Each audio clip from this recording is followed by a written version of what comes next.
Hello, and welcome to the Owl Athletic Complex at Keene State. Today we have a matchup between the 12 and 11 Keene State Owls and the 7 and 13 New England College Pilgrims. My name is Anthony Lupo, and I'm joined today by Tom Rogers.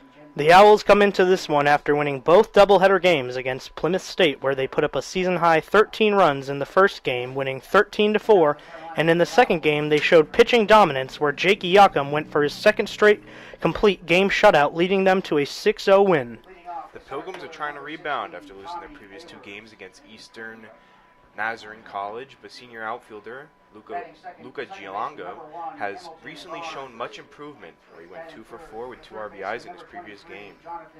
Pilgrims have had many struggles on all sides of the ball. They are last in every category in the NECC stats-wise. They are looking to improve on all aspects of the game today. The last time the Owls versed the Pilgrims was last season, wherein the Pilgrims won 16-6. Players to watch for this game are Keene State's Tommy Ehlers, who went 5 for 11 with 5 RBIs in the doubleheader on Saturday. On the season, he's batting .358 with 12 RBIs. For New England College, keep an eye on Kyle Dobry, who is batting .289 on the season with 4 RBIs. Your starting lineup today is Dobry batting third. We'll be right back with you with today's game.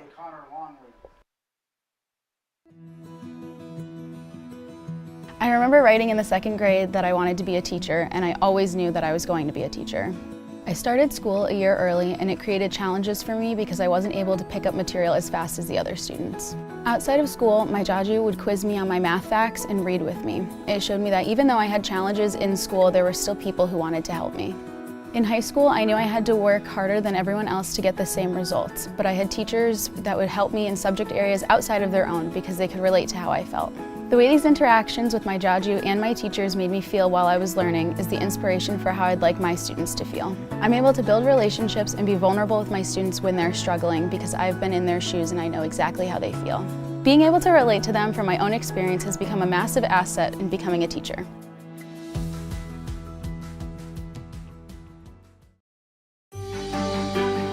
Comprehensive learning is being able to adapt to experiences and apply the things that I learned. Being an athlete and juggling academics helped me grow as a person, and things that I've learned, I was able to apply it in another field, putting them into everyday life. Developing comprehensive learning helped me prioritize certain things to make sure I get to where I want to be. I believe sportsmanship is a mutual admiration and respect for your fellow competitors. We all go through a lot to reach the point where we compete against one another. It's important to realize that. So once we're finally on the field or on the court or on the starting block, we look at each other as fellow human beings and not just competitors. Being able to recognize the hard work that other athletes are putting in creates a more positive and inclusive environment.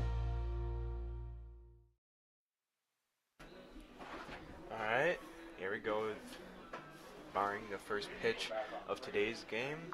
Tom, what do we have on pitcher Jake Long? Jack Lang is currently throwing a 7.31 over the season ERA-wise, but at the moment he is also struck out 5, walked 7. We'll see how he does today. Still trying to get in reps at this point in the season to get a real feel for how he's going to be going forward this year. Jack Lang, my bad. The previous game that we watched him, he just struggled to get the first batter out. It seemed like he would always get that first batter on, either with a hit by pitch or ended up walking him. Obviously, he noticed that and is going to definitely try to improve that in today's game. Well, besides finding confidence in himself, it's important he has confidence in his teammates fielding behind him. You know, if he does get into some trouble, we got some great fielders here at Keene State. Hopefully they can back him up and, you know, he'll get on a roll early. Definitely one of the better defenses in the LEC. Isn't that right? Yeah, off the top of my head, I do believe Keene State is currently ranked 3rd fielding overall in the LEC. It's definitely been, I would say, the highest point, talking pitching, batting, fielding for the squad so far. Definitely something to notice is how much Coach Blood has improved this team, considering the state of their team last year to this year. They have doubled their wins. Doubled their wins. They're above 500 at this point, about halfway through. You know, things are looking good for a young team. But I'm sure the veteran presence have really helped lay the foundation. Definitely, and bringing in new guys to come into this, definitely improving this team a lot. Dobry leads his team in batting average, 289. Here's the first pitch, swing and strike, and we are underway. Well, Jack Lang getting a first strike pitch there.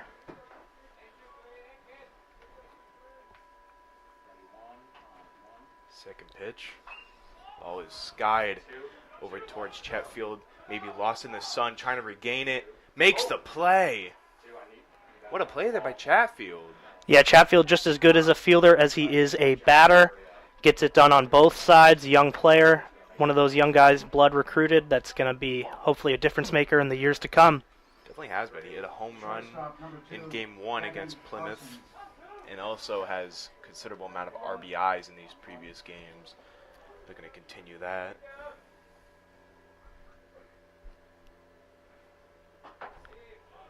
First pitch from Lang is a strike. Nice fastball down the middle. Keep him guessing. He does have a lot of velocity on his fastball. Tries to get a nice swing and a miss. The ball swung into right field. Seems like outfield has a track to it and makes the catch.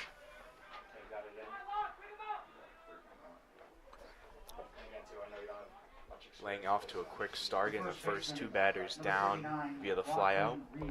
Well, that's what we were just talking about in the pregame there. It's good to get confidence in his teammates and confidence in himself.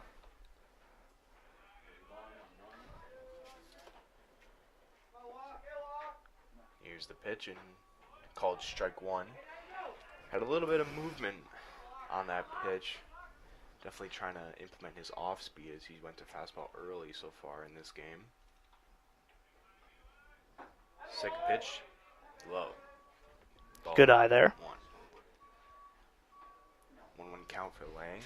Trying to implement most likely his fastball here, trying to force a swing and a miss. Fastball in low. Just missed out outside corner. Good patience there from Reese. Going with a more closed stance. Deliver more contact on the ball. Pitch, and that ball is popped up. Lang points to his catcher. Possibly would have had a chance to it, but Mooney was unable to get there in the sun that time. Mooney lost it. Very tough, very sunny day here.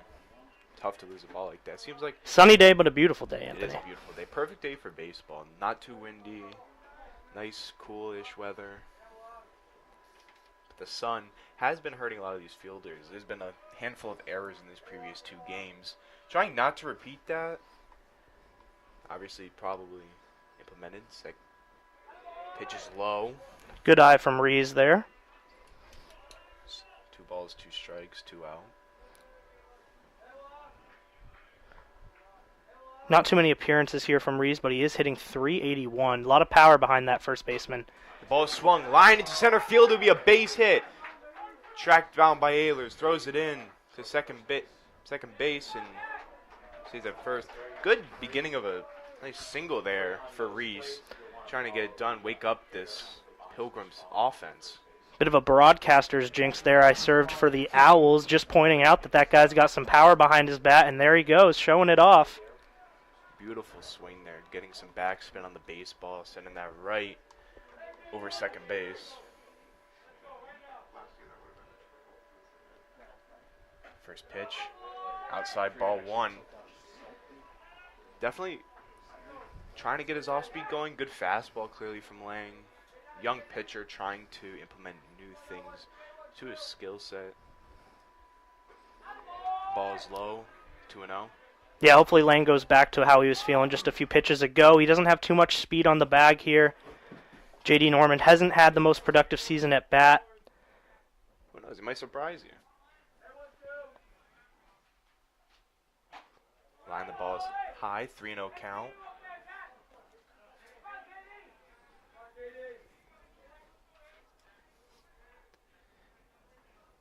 Going into this, you definitely want to at least get it in the gap between second and short of the ball. Down the middle for a strike.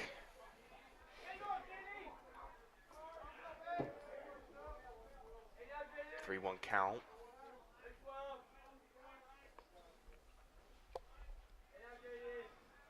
Here's the pitch. Ball is grounded, foul. Yeah, Lang doesn't seem too phased by letting that one single go. Implementing more off-speed in this at-bat than the fastballs he showed Reese. Well, it's good to get comfortable with all your pitches. Obviously, you don't want to show everything too early, but... Fastball in, runner goes, popped up over towards second base. Barnes under it, makes the catch, and we'll be right back with you in the bottom of the first on the Owls Broadcast Network. College sports fans, get ready for game day with officially licensed merchandise from the NCAA official online shop, ncaa.com/shop. Get the whole family geared up with the best collection of apparel and accessories, including t-shirts, sweatshirts, headwear, championship gear, and more. Visit the NCAA shop for today's special offer and rep your favorite team now. Only at ncaa.com/shop.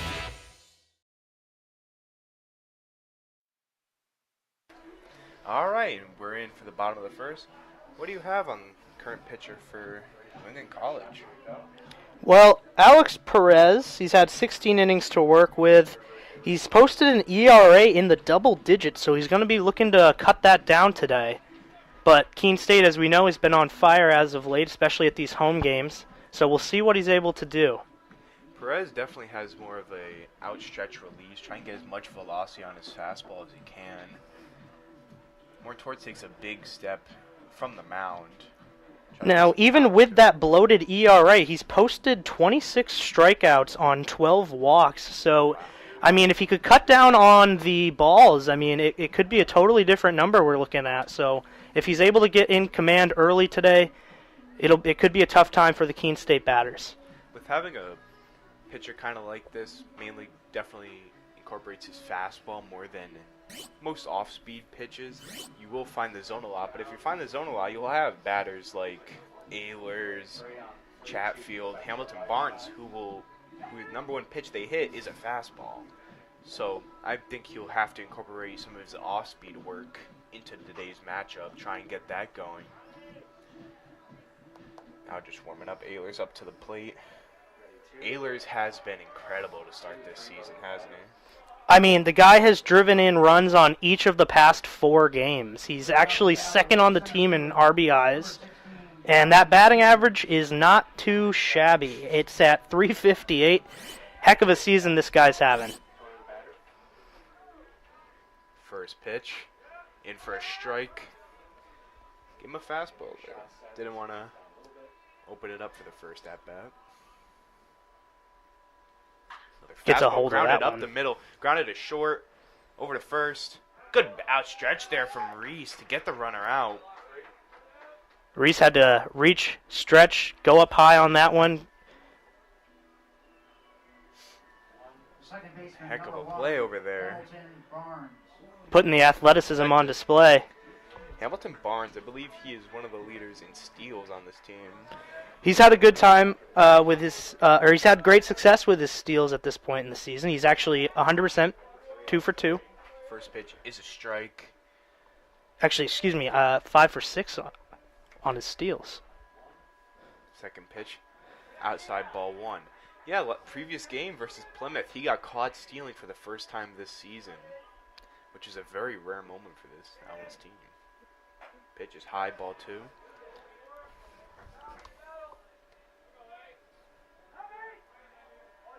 Hasn't not thrown his off-speed pitches. He's letting the fastball fly. Respect it. Barnes is a solid double hitter. It'd be nice to get him going right at this point. Ball is outside. 3-1 count. 1 out. The bottom of the first. Ball 4. Pitching around Hamilton Barnes. Definitely not someone you want on the base pads for how fast he is. Oh, not at all. I mean, a couple of runs on the season. He's driven in a few himself, but he's quite the base runner. When you have Barnes on the base pads, for some reason he always finds his way home with the current batter up to the plate, Chatfield. He has the swing to him, the driving runs on this team. Ball is fouled back. 0-1 count. Power hitting third baseman Jonathan Chatfield. He's got 3 home runs on the season, also 12 RBIs. Coach Blood mentioned it's impressive for a freshman to be able to hit through those 5 and 6 holes. Second fastball, strike 1. Strike 2, correction. 0-2 count. 1 out, man on first. Yeah, Perez can't forget about Hamilton Barnes over at first. Speedy, smart runner over there. Much velocity on that fastball to strike out Chatfield. A rare moment in that lineup. Chatfield swing and a miss. But now, we got Josh Beyond, first baseman, number 45. Number 45, Josh Eon. He was off to a pretty hot start, I believe, to start the season as Barnes takes off for second. And he is safe. Add another steal attempt and a successful one at that. Hamilton Barnes gets himself up to second. Perfect moment here for Josh Beyond to drive a runner home, or at least push them to third. Perfect. Beyond recently got his average up to 275 after a bit of a slow start, uncharacteristic, but he's been slugging. A strike there. Speed on the base pads. If you just get this ball in play at all, probably get a single. It's definitely a score, at least 1.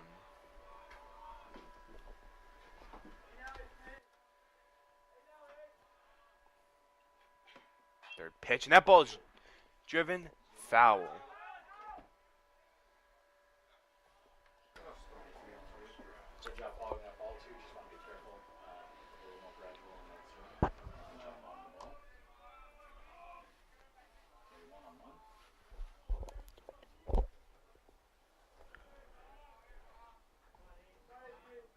Staring down the batter, waiting for his pitch, waiting for the right selection, but I think I know what's coming.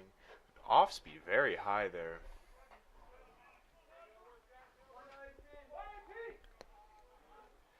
Speed on the base pads. Coach Blood implemented new things to get this team runners on the board from the base pads. We saw that in the previous game when they have a runner on third. The ball goes away from the catcher, and Hamilton Barnes goes to third. Thinks of going, just rounds around, thinks of maybe going home, but it is not. Perez maybe feeling a bit of the pressure, having a speedy guy on with a solid power hitter and Beyond. I would not want him even risk any type of pitches like that with the way he plays. I mean, a full count and 2 on out. Pressure's on both sides. Swung and a miss. And that'll do it here in this inning as the Pilgrims are retired. And we'll be right back with you on the Owls Media Network. Responsibility is being accountable for your words and actions, first and foremost. It also is an obligation to be a positive influence in the communities around you. Being in a D3 program, you're going to have lots of different opportunities. You're not just an athlete, you're also involved in student life. Your academics are extremely important. We give a lot of our student athletes responsibilities right from the start by giving them leadership opportunities, by having them engage in the community, be a positive influence. That's being a responsible person.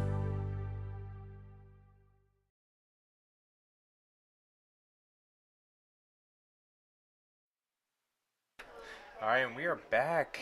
Lang had a pretty good first inning, just getting that one hit from Reese.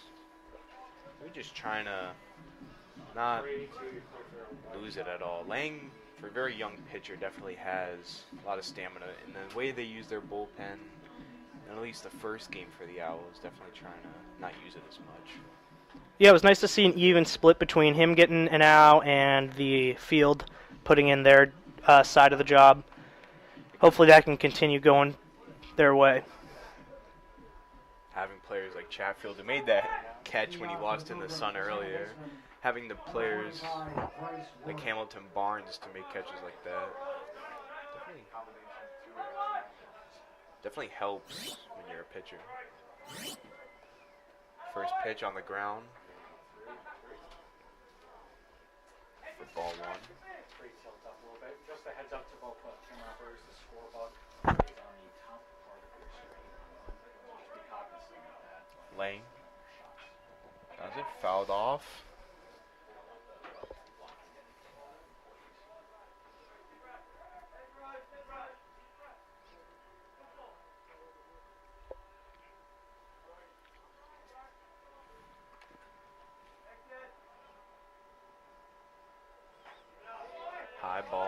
0-2.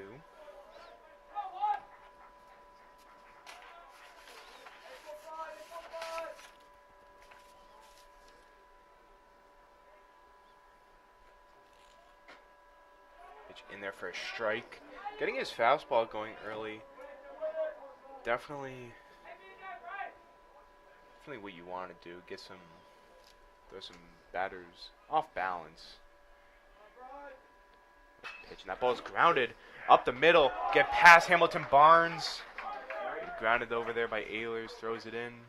Yeah, solid hit up between second and first there from Bryce Worth. Just what he wants to get that average get up a little bit. But they do have speed on the base paths. Bryce Worth is a speedster. Designated hitter number 22, Harold Martinez. Now Martinez hitting 333. It's a good way to complement speed on the base paths is having a power hitter up to the plate. First pitch strike.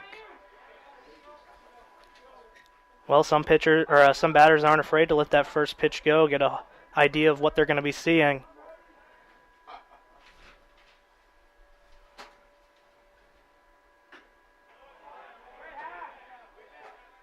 Throws that one in. Another strike. But 0-2 count, daunting here. Chokes up on the bat a little bit, trying to get contact. Lang probably hoping to ground into a double play here. The ball's low for a ball one. Yeah, this Owls defense, I mean, double plays are their specialty. I think they threw 3 or 4 of them in Game 2 versus Plymouth. Well, we noted earlier, fielding's been one of their standout abilities. Ball's grounded over towards third. It will go foul.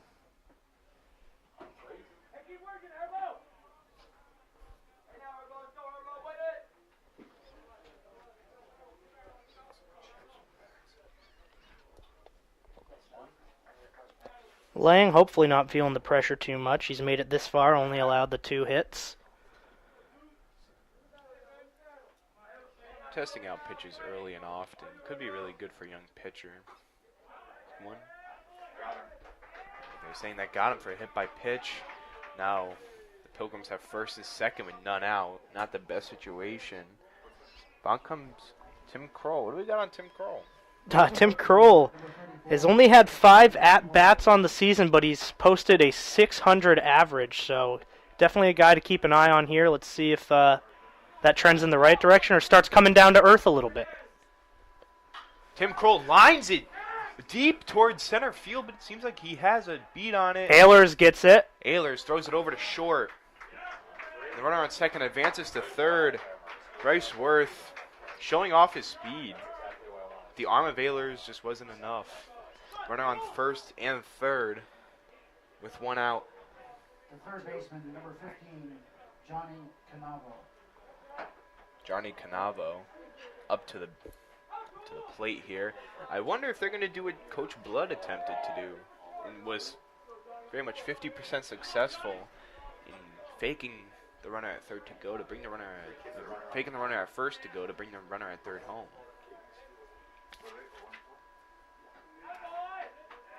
Ball one.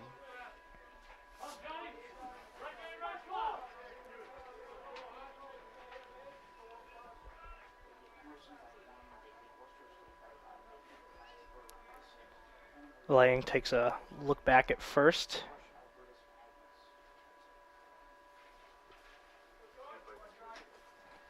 Canava going with a very much wider stance.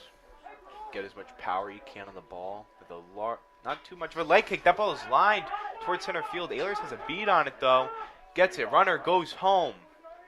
Throw in, not far enough. As 2 come home. 1-0. Where Bryce Worth was able to tag up from third to head home. Center fielder, number 4, Ryan Hughes.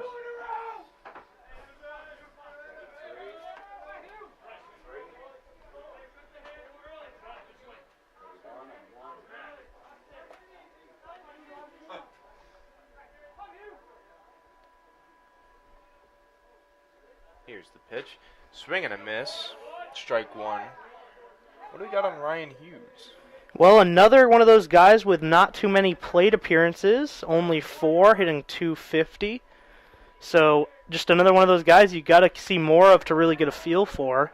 Ball fouled off. If you're in this situation, you run on first, already have a lead, definitely try and get the ball into the gap here. Lang off to a little bit of a tough start to this inning. Yeah, he really cruised through that first one. Still, only the 2 hits. Let's hope he can minimize any damage here. Waiting for the right pitch from the catcher. Ball throws in. Runner runs for second. No throw. Much better on that zoom there, too. Much better. Nice steal there for Martinez. Martinez known for his power hitting. Had a great jump over there. And surprisingly, that actually makes him 2 for 2 on steal attempts this year. Just had to check in on that because we haven't seen him run too much. You know, typically the power hitters don't. Good off-speed pitch. Now strike him out. And that'll do it here as the side is retired. And we'll be right back with you in the Owls Media Network. I pledge. I am an NCAA student athlete. And I pledge to be a champion of unity on my team, on my campus, and in my community. I pledge to embrace differences and strive for inclusion and collaboration. I pledge to stand against racism, hate, and discrimination. I pledge to strive for love, care, and forgiveness. I pledge to stand against silence, deceit, and obscurity. I pledge to strive for dialogue, truth, and understanding. I pledge to stand against fear and doubt. I pledge to strive for trust and belief in one another. I pledge to stand against complacency and stagnancy. I pledge to strive for change and growth. I commit to supporting my fellow student athletes in all circumstances that impact them. I commit to both choosing unity personally and encouraging it for all. I pledge these things because we are stronger together. United as one.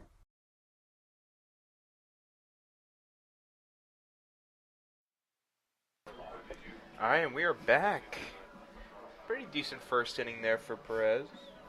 Yeah, he got through the first, walked 1 but struck out 2. We'll see how he can continue to rebound. As we mentioned earlier today, that ERA is a bit bloated in the 5 appearances he's had, but he is 2-2 on the season.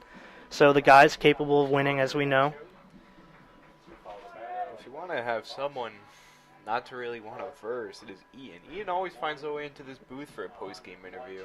It seems like he's typically not leading off. It seems like he's usually in a position to drive some runs in, so it'll be interesting to see how he hits without the pressure. I mean, he seems to be fine with the pressure. Great at contact hitting, but now they just want him on the base pads. That ball is lined up the middle for a base hit. Gets past the second baseman.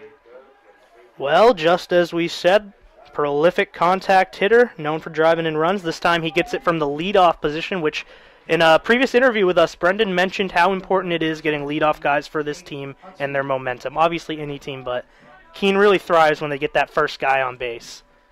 Ian, not the fastest player in the world to have on the base pads, but... Well, he plays center field, or he plays field for a reason. Yeah. There's Hudson. Hudson had a pretty good start to this season. Cooled off a little bit since then. But still a player that Coach Blood wants to see as that ball is thrown into the dirt. Eaton does not take off. Good stop there from the catcher.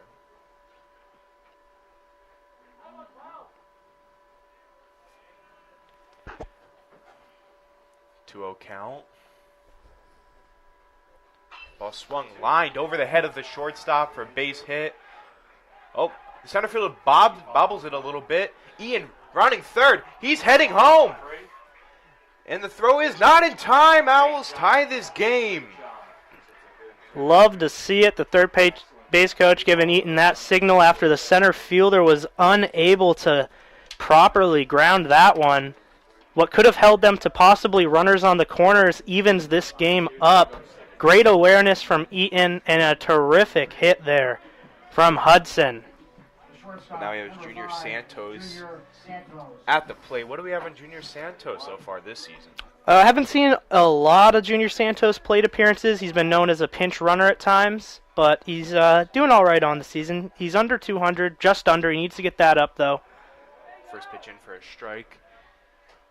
Definitely one of the older players on this team, but definitely just trying to get him working. He's a good fielder and plenty of speed on the base pads. Absolutely. Second pitch outside, just a little bit outside.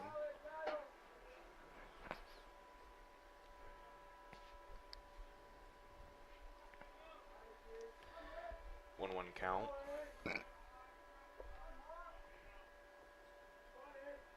Here's the pitch. Ball's lined over the third baseman's head. Nathaniel Hudson rounding third. He's heading home. Throw in. Is cut off by the third baseman. The Owls take the lead 2-1. Junior Santos with a clutch hit right there into left field. They've been definitely missing him a little bit. Definitely a good leader in the locker room. He had a little bit of a run in a few games ago. As they say, all it can take sometimes is a bloop and a blast, and Junior Santos delivering in the right moment. There's Ryan Mooney up to the base, up to the plate. First pitch, inside, ball one. Mooney, one of the Keene State guys that hasn't been regularly worked into this lineup. He struggled at the plate so far, but only 12 appearances to work with. Let's see what he can get going today. Ball is tipped off his foot, go foul. Definitely the doubleheader that happened on Saturday definitely did something to this lineup. A lot of different faces you'll see, like Santos, like Mooney. Obviously key guys like Ehlers, Barnes, and Chatfield still in the lineup.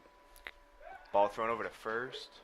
As you were saying there, Anthony, yeah, Coach Blood it's a very interesting team to work with. You know, you have some veteran players left over, but a lot of young guys that he helped recruit, and he's just trying to tap into what this team can be overall. Good ball there.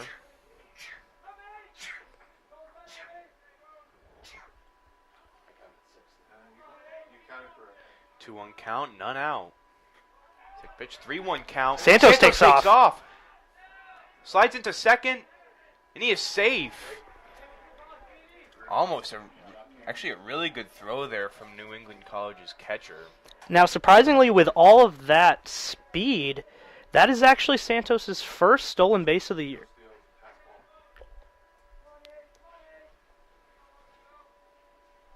Three-one count here. Runner now in scoring position from that pass ball. That ball is grounded over to short. Throws it to first. And that is the first out of the inning. Santos did advance to third.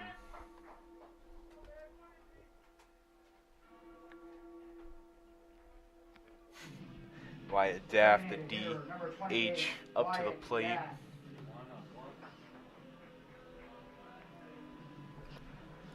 Well, Daft, driven in 2 on the year, wants to make that 3.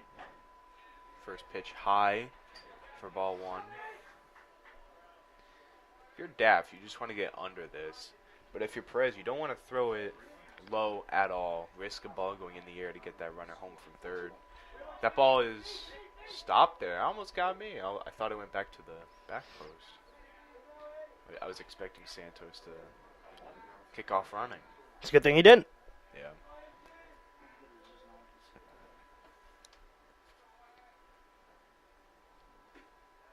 Another ball. Perez, after a good first inning, has had his struggles this inning. 3-1 count. Can't seem to find the zone, and when he does, that ball gets hit. Tough when you're a pitcher. Ball is a strike. Correction. Now it's a 3-1 count.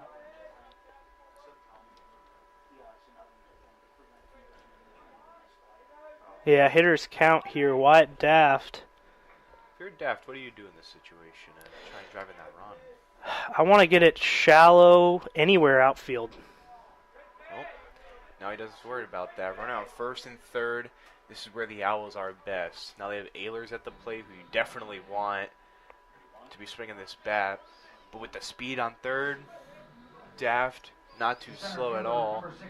Will they attempt what they did multiple times versus Plymouth? Try and steal a run, get a 3-1 lead. Ehlers was 0 for 1 at his first plate appearance, but has racked up quite a few hits lately as Daft takes off. They were saying he's safe and gets a steal. Safe at third. Yeah, Santos was thinking maybe he's got a shot here, but wisely retreats. He attempted it, I believe.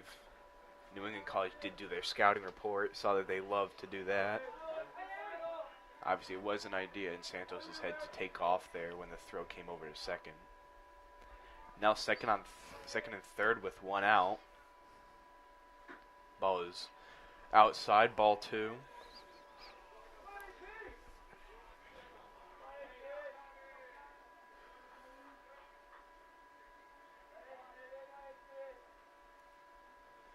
Pitch will hit Ehlers. Now they have the bases loaded for Hamilton Barnes coming up to the plate. Ehlers took that one, didn't even flinch. Barnes obviously good on the base pads. What do we got on Barnes for hitting? Well, as we mentioned earlier, Hamilton, known for getting his doubles. He is racked up 5 of them on the year, along with 7 RBIs, and he's hitting just under 300 on the season. It's been productive for the young second baseman, Hamilton Barnes. Coach going up to the pitching mound to talk to Perez. I don't believe they're going to take him out yet, but I think they're just giving him a little break, seeing if they can calm down.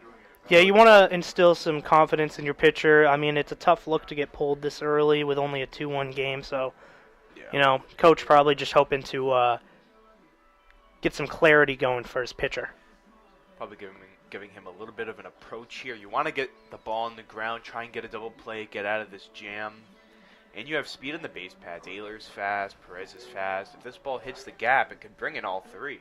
Yeah, I mean, Perez is going to be looking to take a page out of some of the Keene State pitchers' book and, you know, ground into some plays that the fielders can take control of. Definitely want to keep this ball a bit high. Try and get the ball on the ground. I would not even attempt to bring it low. Low pitch. Ball 1. Hamilton Barnes going for a full stretch stance here. Second pitch. Fouled off. Barnes seems very eager to get a hold of one here.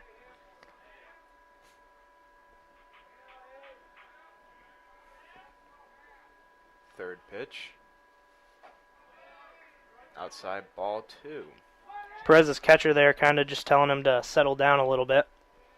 Settle down, go back to what the game plan was.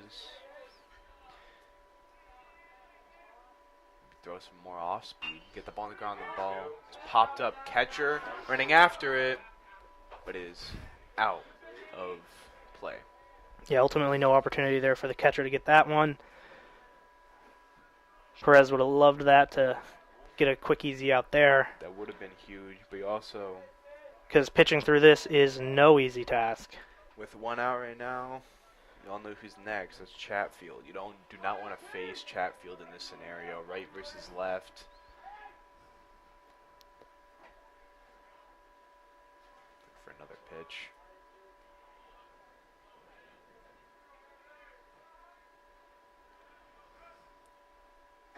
Ball's 2 strikes, and he struck him out. Hamilton Barnes frustrated with himself on that one. Like I said, he seemed pretty eager to get a hold of one. Sadly, let that last pitch go. Your players on the base pads, the batter you don't want to face. Jonathan Chatfield stepping up to the plate. Leads team, I believe, in RBIs. Actually, I think he's second at the moment. Yeah, he's tied for second at the moment. Has played considerably well, trying to get... But he does lead the team in home runs, so you got that right. Went for a full swing there, ball is fouled off. In fact, Chatfield is actually the only person on the team to have hit more than one. He's got 3 on the year. along with those 12 RBIs. 1-1 count, bases juiced.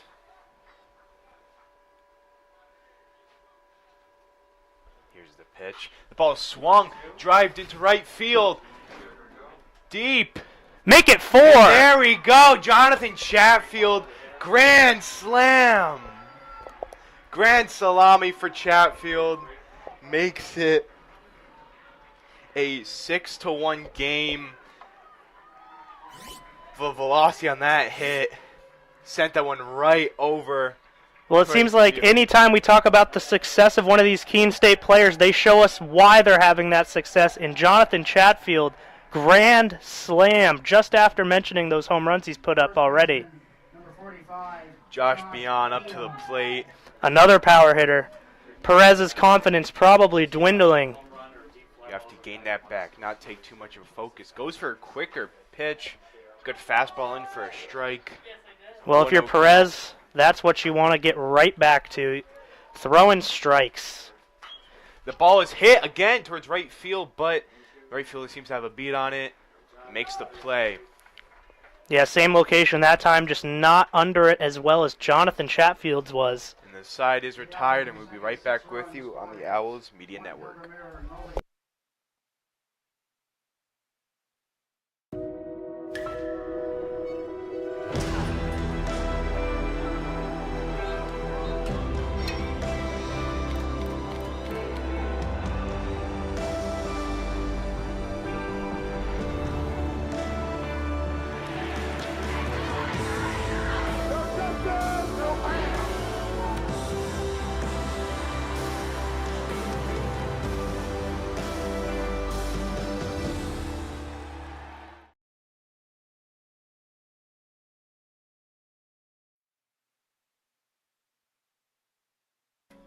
And we are back here. Lang still on the mound. Wow. Grand slam from Chatfield, still leaving me speechless. Well, there's no reason to take Lang off the mound at this point. He's done well himself, but now with the cushion of a lead, you got to have some confidence in your pitcher if you're Coach Blood, I think, and let that guy go out there and get his reps in. Not sure if it is the impact of playing at this field for the Owls, but they've looked like a total different team. They were on a little bit of a struggle bus early, trying to find their lineup and which way to go in their pitching.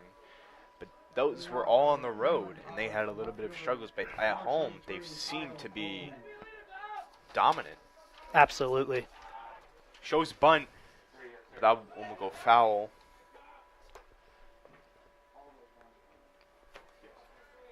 And once again for New England College, it's Kyle Dobry up to the plate. He's been probably their best batter this season. Just under 300 hitter. I believe he leads them in RBIs as well. So if there's anybody to get you started on a comeback, this is who New England College wants up to the plate. Try and wake up this offense. Did generate a run. Pitch in for fouled off. 0-2 count. Lang put the heat behind that one. Definitely. Showing his fastball, but obviously working in the off-speed. Yeah. Absolutely. He's doing a great job at mixing it up for sure. Making it really difficult for these guys as Dobry goes really wide, squatting almost. Ball is fouled off for third straight. As some audience members have to watch out for that one. Clearly the game plan for this inning was just try to make Lang work. Try to keep him, get him exhausted. See if they can take him out early. Ball is swung on and miss. It'll be strike 3. Great stuff there from Lang against a great batter in Dobry, so no fluke there. Devin Parsons heading up to the plate. What do we got on Parsons? Well, Parsons has been doing... He's got 58 at-bats, so he's had quite a large sample, but he's only hitting 224 on the season, so it hasn't been his best year, but plenty of time to turn that around. Fouled off. 1 out, nobody on. Lang showing more of a extended release. Obviously, he realized that his fastball has been working these past 2 innings. Trying to use that more. Ball is flied out to center field. Ehlers has a beat on it. I'll be out. Yeah, Ehlers has had no difficulty looking into the sun, tracking down baseballs today. It's those beautiful shades he has on. I'll tell you Probably. that. He had him in the booth when we gave him a player interview the other day. Gotta respect it. Man with style. Here's Reese. Reese had a single in his previous at-bat. Reese also had that incredible play at first earlier. Went full outstretch. Shows you this guy's got some athleticism hidden in him. Ball is outside. 0-2 count.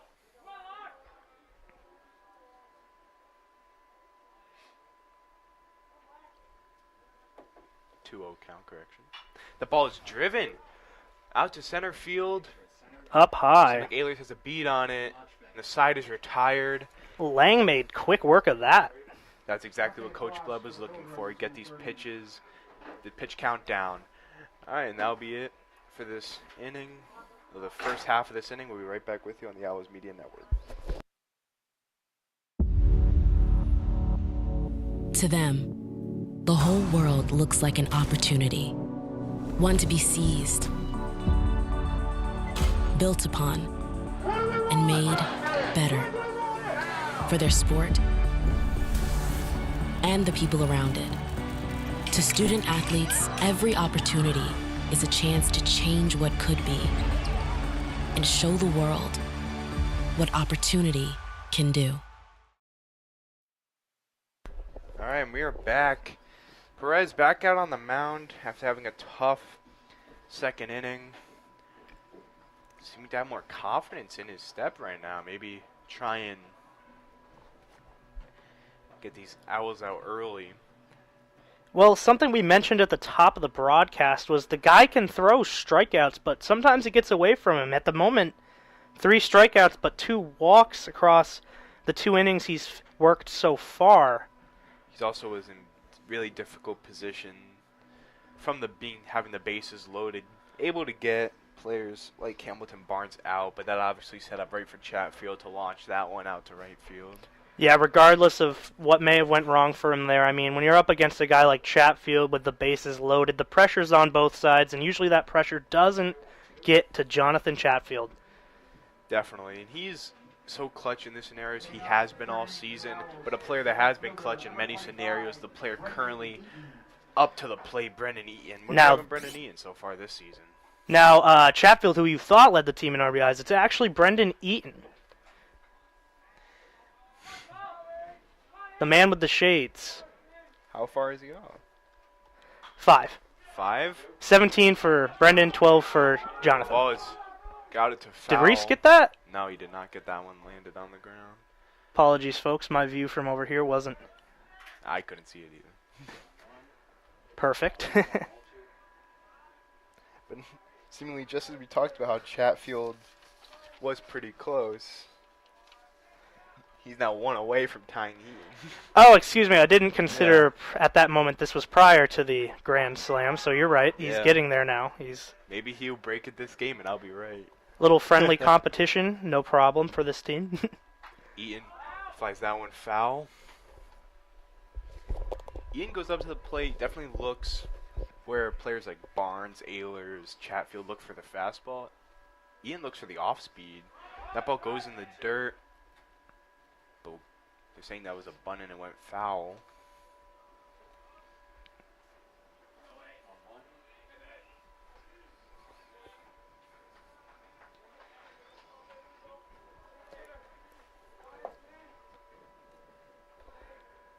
Eaton grounds it over to third. Just out of play. The Pilgrims are lucky on that one. It hit right before the third base pad. Sent that one foul. Unless that possibly could have been a double or maybe a triple. The way this field is, the foul zone is definitely wider than most. Sends it foul once again. Eaton battling this at bat. Yeah, Perez seemingly can't catch a break at this point in the game. Seems like every batter is either getting him into a deeper count or hitting something off him. 3-2 count. Now it's a full count.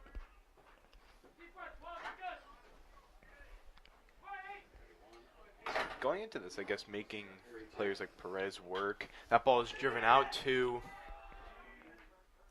middle of center, but that will land in. It fell right in between the shortstop and the second baseman for a single for Eaton. Yeah, I couldn't tell if they would have had the ability to get there on that one or if it was a little bit of a miscommunication. Center was lined up a bit deep. Obviously, Eaton has a lot of power. So that's, yeah, they were probably more worried about that. Yeah. Now, once again to the plate, Nate Hudson, who is 2 for 2. Excuse me. He's 1 for 1. Could go 2 for 2. Runner goes, hit and run over towards right field. Eaton will have to retrace his steps here. Eaton sprinting back, throw not in time. Hudson got a good swing on it, just got under it. Shortstop, number 5, Junior Santos. Now we got Santos up to plate, 1 for 1 last appearance. He was the one that really kicked off the Owls' rally. Yeah, after a pitch in the dirt, he was able to advance himself to second, and it seemed like after that, Owls were on base up until that Chatfield grand slam.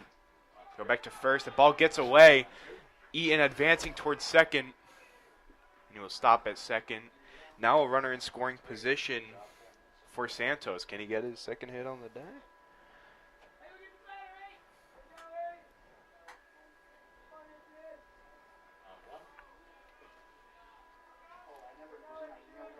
Santos is 1 RBI already. Can he make it 2? Here's the pitch. High. Santos let that one fly past him. Wasn't even going gonna. His fastball. That was very tough to see. 1-0 count.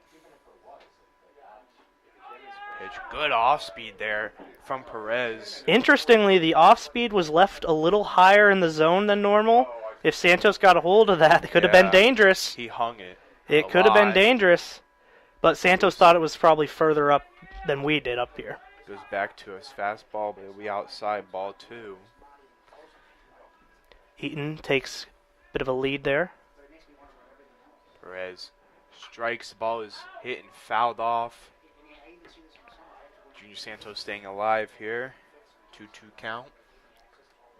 I got my eyes on Eaton at the moment, man. Every time that pitcher winds up, he takes quite the shuffle towards third base. With a wide release of Perez, definitely take advantage of how slowly he does deliver the ball. He takes off for third, but it was fouled off by Santos, going for another hit and run scenario there.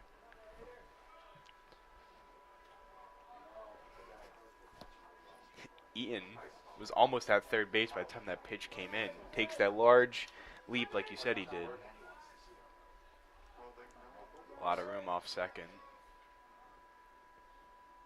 Swung on and miss for a strikeout. Good bounce back at bat there for Perez.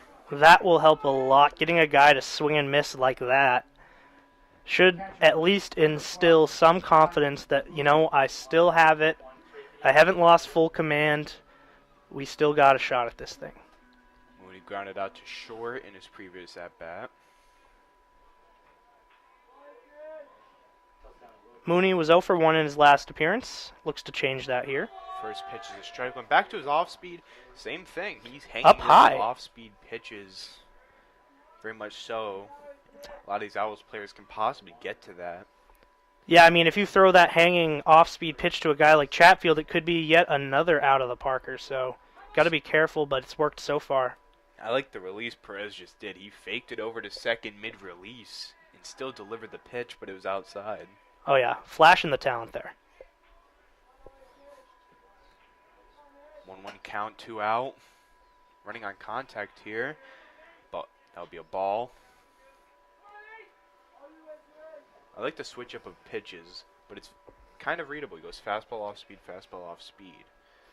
And his off speed, he hangs a lot. Throw back to second. Not in time. Almost got him. Almost, but Ian was able to get back. Yeah, you got to keep an eye on Eaton over there. Like I said earlier, as soon as that pitcher winds up, he really gets going. It's the pitch. That's a strike, inside strike. Good fastball there from Perez. Perez a pitch away from getting himself out of this one. 2-2 count.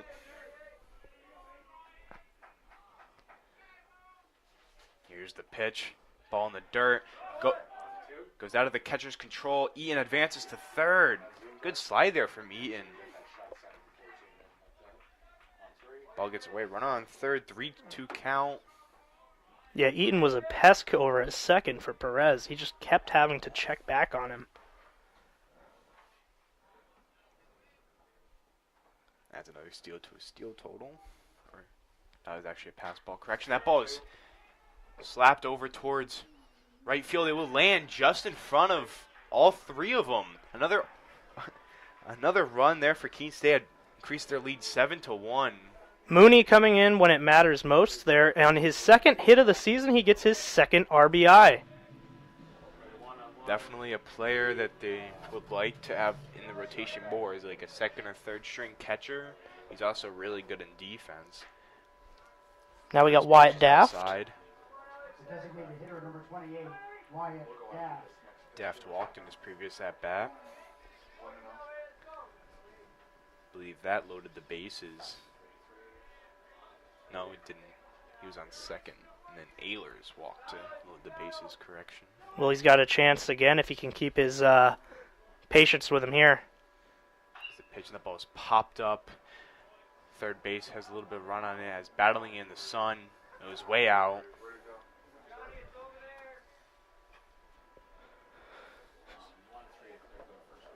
Third baseman made it look like he had a beat on it, but it was way foul.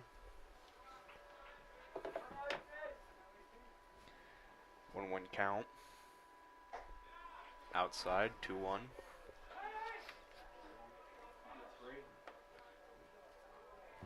Daft, not the fastest player in the world on first, but he's not slow. Pitch, and that ball is popped up in between. Third baseman does have a beat on it. The shortstop calls for it, causing the third baseman to duck, but he still ends up with the ball. Well, luckily the communication wasn't miscommunicated there. That could have been bad. Rough. And we'll be right back with you on the Owls Media Network. Responsibility is being accountable for your words and actions, first and foremost. It also is an obligation to be a positive influence in the communities around you. Being in a D3 program, you're going to have lots of different opportunities. You're not just an athlete, you're also involved in student life. Your academics are extremely important. We give a lot of our student athletes responsibilities right from the start by giving them leadership opportunities, by having them engage in the community, be a positive influence. That's being a responsible person.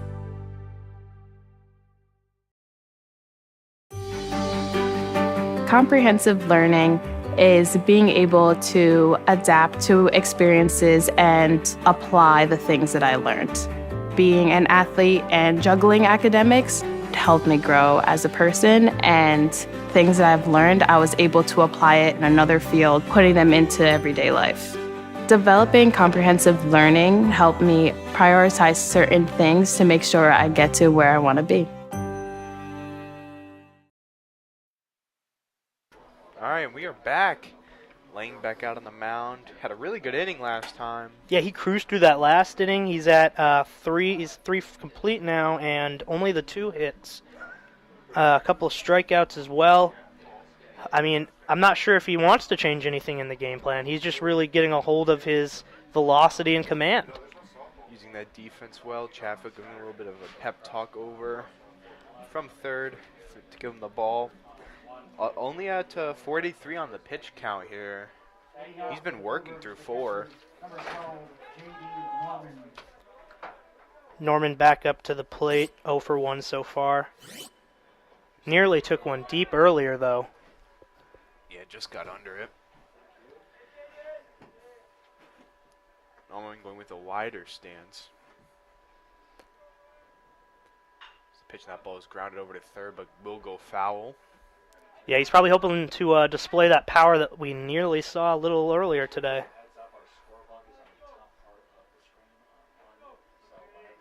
1-1 count. Here's the pitch. The ball's popped up over towards the shortstop Santos, and he has a beat on it for the first out of the inning. Almost lost it. Good thing he has the shades on. The sun very much impacting the field of play today. Yeah, this is a tough field to play on at this time of day sometimes. Field's in good condition. As a fielder, that is. Oh, definitely. But then again, it's not necessarily a batter-friendly park either, so it's an interesting one here at the Owl Complex. Ball is popped up over towards second base, Barnes, but it's called up by Bion. Some good communication there between the fielders. Lang once again cruising. I mean, with innings going this quick, this guy could potentially stay in a full 9. That would be huge for Coach Blood. He doesn't want to use as much arms in the bullpen. Lang, obviously, young, can go the whole total. He's only thrown 4 pitches in this inning. He has 2 out. Martinez, who did get on base in the previous, he had a stolen base also. Great pitch down low there from Lang. Gets Martinez to swing through it. Ball's grounded over to third. Chatfield throws it over to first, and the side is retired. 1, 2, 3. Routine fielding plays from Keene State backs up Jack Lang, really helping him. And we'll be right back with you on the Owls Media Network. The road to national championships runs through NCAA.com. And whether you follow one college team or all of them, it's never been easier to get the content you want all in one place. With live broadcasts of multiple championships across all divisions, with exclusive access. This is your ticket to the NCAA tournament. And highlights for every single championship. Stay in the game all season long with NCAA.com, the home of college sports. And we are back. Perez back out on the mound. Yo.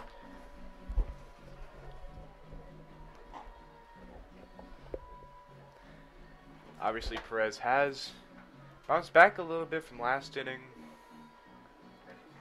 Still allowed a... Yeah, well, this one's a bit all over the place for Perez. He's allowed the 6 hits. He's struck out 4. He's walked 2. And there's been some errors on the field. It's tough to get a read on what the real capabilities of this New England College team is with some of the mistakes going on defensively. But this is not the face you want to see. Tommy Ehlers walking up to the plate. Now batting, the center fielder, number 16, Tommy Ehlers. I believe he walked his previous at-bat. He lines it over to short. Bobbles it a little bit. And that is not someone you want on the base from Ehlers. That is tough. Hamilton Barnes walking up to the plate. Yeah, that was an E6 there. That is shortstop unable to grab that one. Struggles in the field. Struggles at the plate. New England College not off to the hottest of starts. And here's a pitch back over to first. Not in time.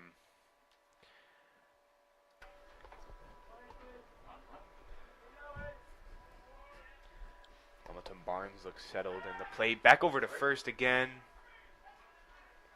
Not in time. Testing and make sure Ehlers does not have a large enough lead. Possibly get him into scoring position. Here's the pitch, fouled off. 0-1 count.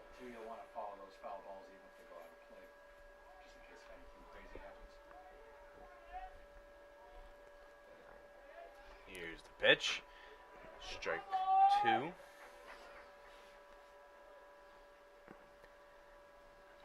Hamilton Barnes trying to at least get this ball into play. Trying not to go down strikes like he did in his previous at-bat. Ball, runner goes, ground over to short. Ooh. The hit and run worked perfectly. The shortstop went over to second to stop the steal attempt, but it perfectly grounded right over towards the shortstop. Not the shortstop, the second baseman. Now with the runner on first and third. This is not the person you want to see. He had a grand slam in his previous at-bat. Power hitter, Jonathan Chatfield, who could possibly tie Kennedy in RBIs in this at-bat. If you've been listening, Anthony has been desperately hoping Chatfield catches up to Eaton in RBIs so his mistake earlier can be redeemed. Strike one over for. Still going with Perez. Yep. Start.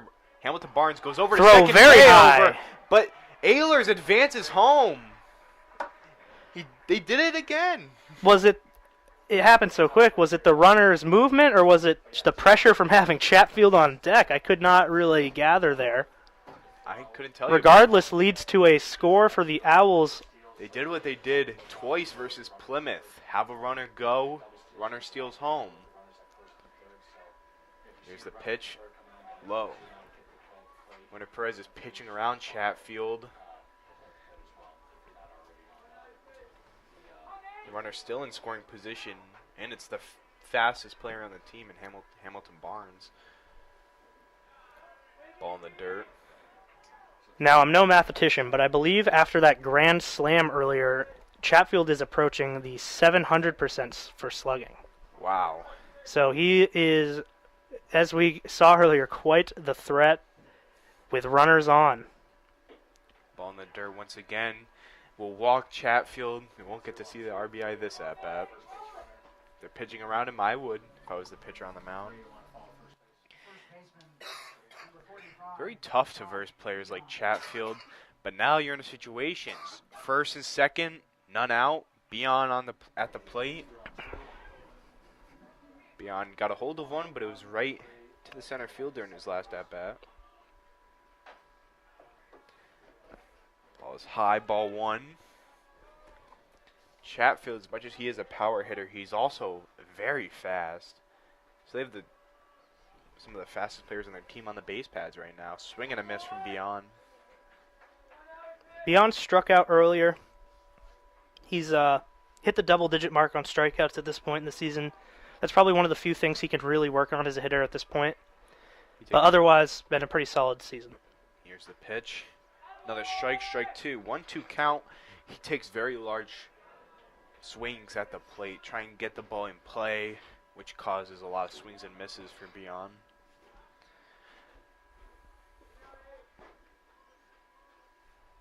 Here's the pitch.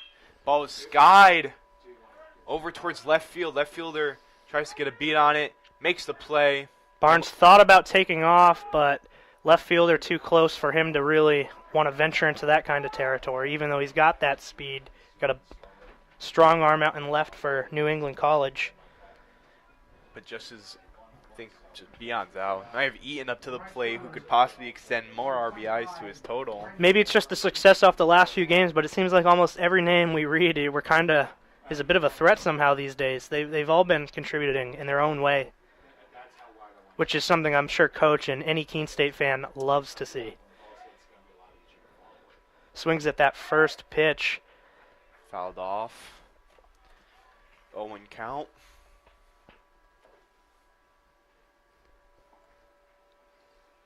Perez doing his best to bounce back. Still have one out. Well, I mean, if you're Perez, you got to appreciate, Coach hasn't, the one mound visit doesn't look like he's got anyone warming up at the moment. So, Coach has shown confidence in this pitcher, which must feel nice even in a deficit like this. Still one out. You definitely want to get the ball on the ground, try and get a double play, get out of this situation, especially for the player like Barnes on second base. Ball is outside.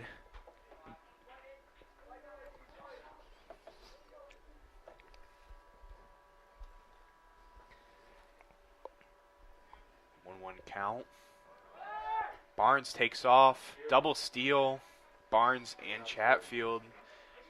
Now the threat of a double play is no longer really a chance here.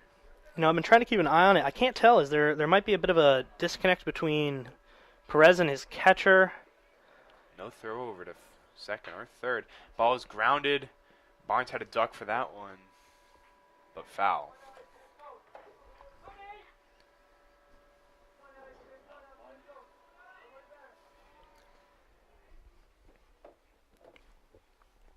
I'm cleaning up the plate.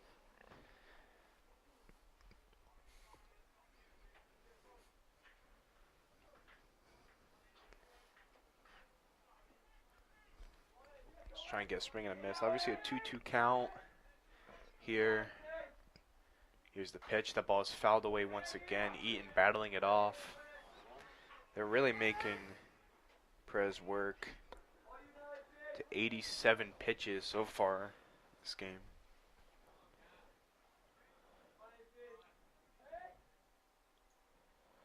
The ball is swung on. Foul once again. Perez has been putting some of his pitches higher up in the strike zone. Keene State could be capitalizing on that, but surprisingly they haven't this game. He's even thrown some off-speed pitches, as we said. They were hanging up there. You don't want to throw the ball low. That could get it in the air, possibly bring in another sacrifice, bring in another run. Eaton fouling off another pitch. But, then again... 3 foul balls in a row. 9th pitch of the at-bat. Yeah, Eaton putting on a battle here. Perez desperately probably wanting to get out of this one. Ball is swung on. And he for doesn't. A single, drive in one. And Chatfield coming home in. That'll be 2 RBI single for Eaton, adding to his RBI total. 19 now. 19 now. Definitely the RBI leader. For Anthony, you can't be upset about this one, though. I absolutely am not upset. Even though your guy Chatfield isn't leading the team. Eaton just had a... Chatfield has his time to come. He's got another 4 years at least, so... Oh, definitely. Here's Nate Hudson with a man on first, 1 out. Now I see they do have an arm warming up in the bullpen. Here's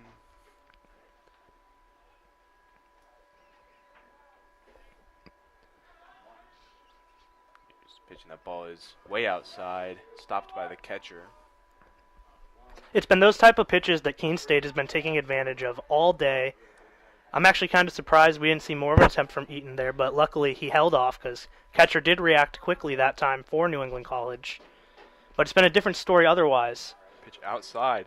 In fact, it seems like you can kind of tell the tandem between the pitcher and the catcher. They are a little nervous when people are on base that whether it's a wild pitch or not, that someone's going to be advancing. Perez definitely looks a little bit gassed. Here's the pitch, strike. Lost a little bit of zip on his fastball. He's up to a very high pitch count, 95 at the moment. And we are at the bottom of the 4th. For that to be approaching 100 is not the best sign. Here's the ball grounded. Another one past the gap. fielders of New England College. Runner on first and second, still 1 out. And the coach is coming out. I believe that'll be it for Perez. The Pilgrims just don't seem to have a lot of energy defensively at the moment. They seem defeated. Perez probably not too thrilled about this, but as he walks off. Tough outing there. And it looks like coach is going to be bringing in Seth Balch. And we'll be back on the Owls Media Network after this.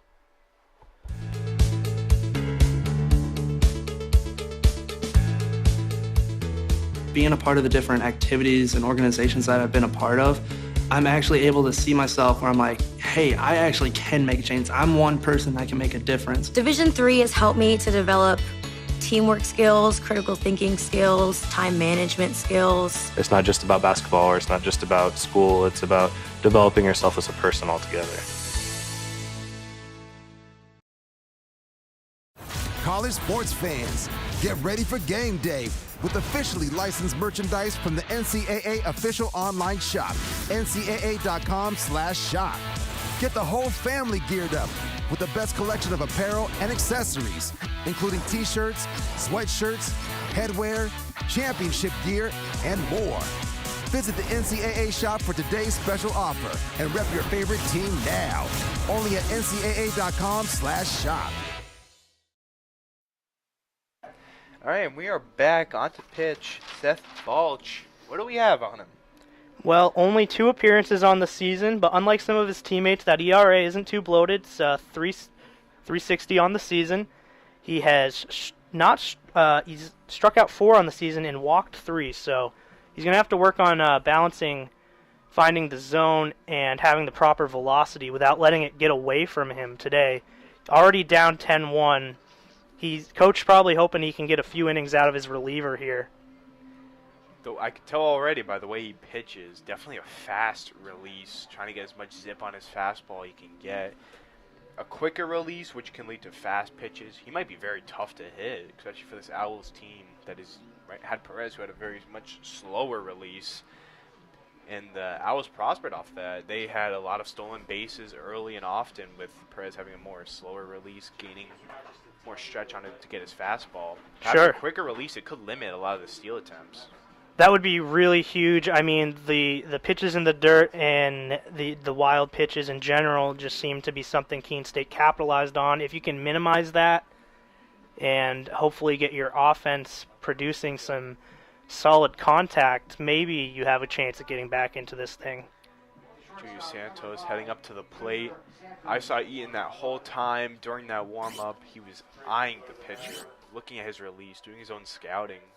See if he can get another steal to add to his resume.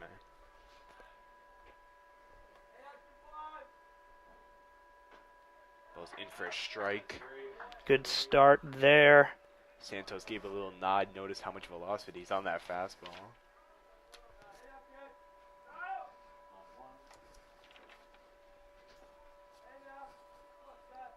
Here's the pitch. Outside. Once again, first and second. I believe there's still one out.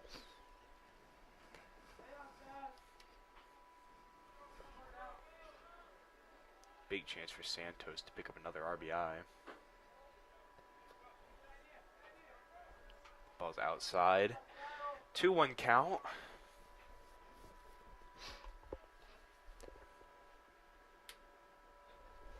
Santos looking to bring some of his fellow veterans of the team home with this at-bat. He does have the one RBI on the day at the moment. This pitch swung on and missed. Great off-speed pitch there from Balch on the mound.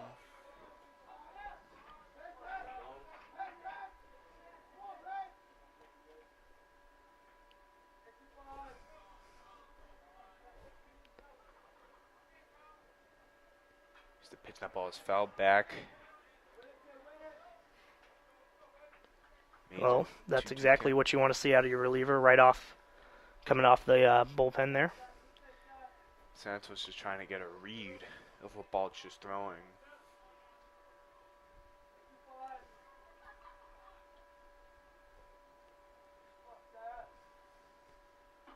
Swing on it, cut on and miss. And they'll strike him out. Oncoming Ryan Mooney. Good start for Balch. Trying to get them out of this tough spot. Catcher, number 12, Ryan Mooney. Ryan Mooney, pretty sure, had a hit last time that resulted in an RBI. He did.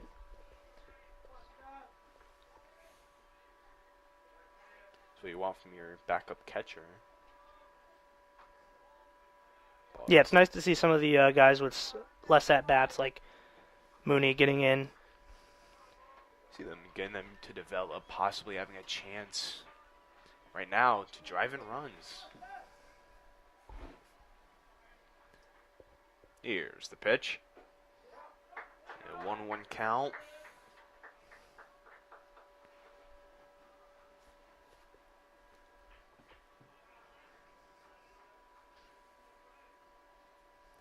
If you're Mooney right now, how do you think you approach this at-bat? I mean, it seems like Balch has got a great distribution across the strike zone. He's thrown it in the corner and down low and up high in the few pitches we've seen from him so far. So, I mean, I think that ball gets away. Ian advances to third. Hudson advances to second. Yeah, I was going to say, I just think patience is key. You know, maybe letting there's been a lot of errors for New England College. So, I mean, having an eye and letting things go by sometimes might be the best play at this point, especially with a 10-1 lead. You don't have to be so aggressive. Obviously, you want to score runs. And in the case of a guy like Mooney, he definitely wants to maybe pad those stats a little bit. Definitely. I mean, right now is in a good scenario. The wide open hole in between short and third. Possibly pull this ball and get it. Another 2 runs to score. Ball's in for a strike.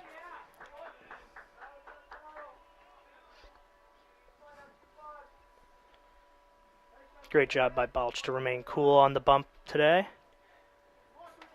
Put your twos up. 2 balls, 2 strikes, 2 outs.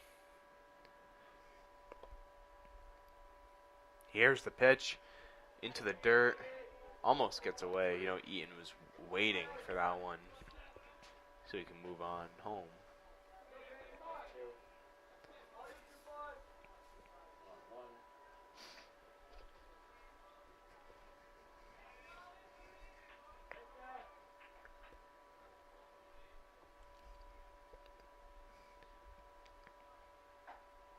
Ball outside. Bases loaded for Wyatt Daft.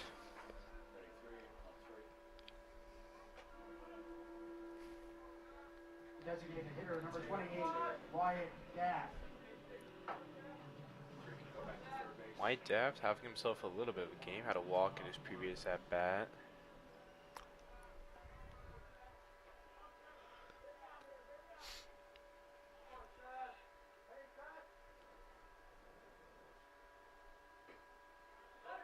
That's a strike. Ball showing a little bit of his off-speed that I wasn't expecting from these at-bats. Throwing more off-speed than he is his fastball. That resulted in a runner heading towards first, but I would not ditch it. Ball is into the dirt once again. With bases loaded, no opportunity there for anybody to advance, but been a tough trend for New England College. Just a lot of balls down low in the dirt that Keene State has just been jumping all over. 1-1 count. Bases loaded.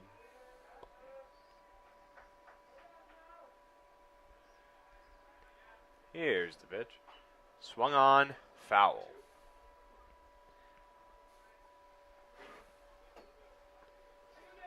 He's showing some very tough pitches to hit when it doesn't hit the dirt. Definitely something he's looking for. Getting his fastball back to where in the first 2 at-bats showed very much improvement, but resulting back to his off-speed, not the most effective.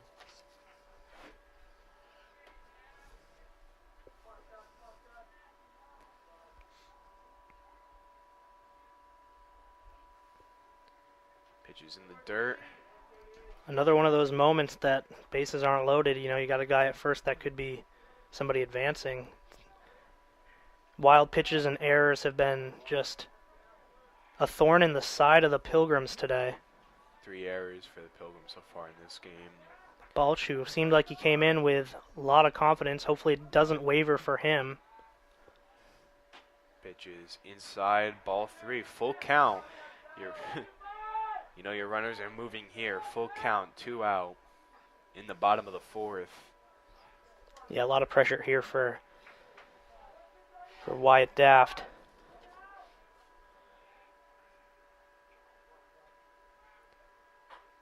That ball's outside and Ian will come home as the Owls take 11-1 lead over the New England College Pilgrims. Yeah, if you're Balch, that was the last thing you wanted to do. It seemed like after a strikeout, that was a good way to turn things around, but quickly that turned into a walk, and that turned into a second walk. And without a hit, that earns Keene State a run. Like tough scenario. Now you have to verse the top of the lineup here. But that ball is hit over to third in foul territory. It'll go foul. Landed over near the Owl dugout. Third baseman lost it a little bit in the sun.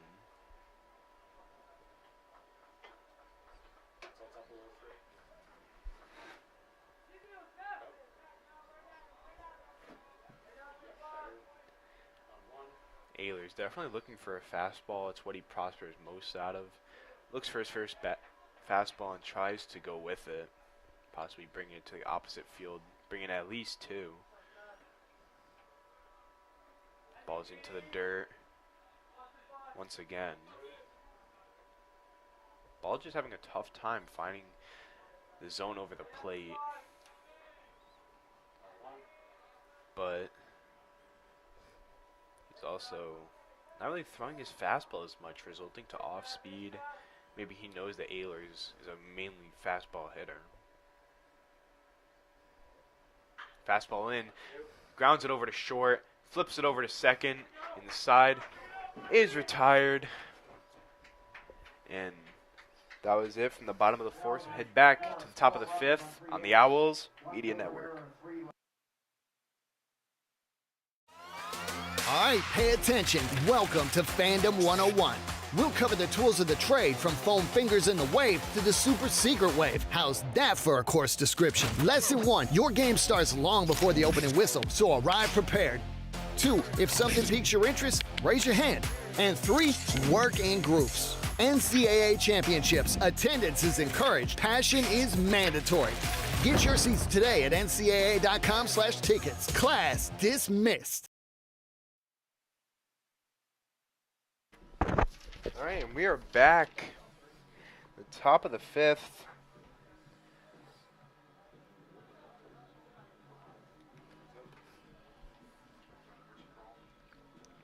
Lang is no longer on the mound. I believe they took him out of the game. That's Lang. Oh, that is Lang? Oh, my apologies.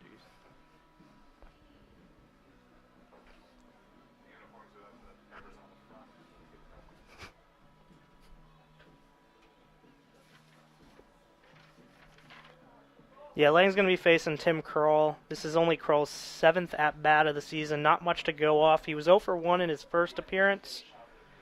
If you're Kroll, hopefully you turn that around. If you're Lang, hopefully you keep it the way it is. Now going into the fifth, Lang has posted... He's got 2 strikeouts, hasn't walked anybody. That's a great sign for Keene State.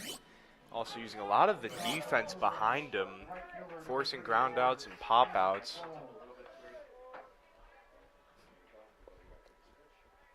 Here's the pitch, and that'll run in. They say it got him. Looked like it might have. Advance to first.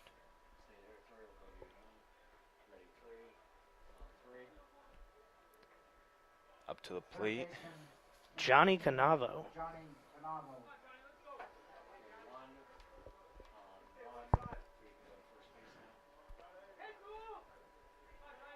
Canavo had a sacrifice fly in his previous at-bat.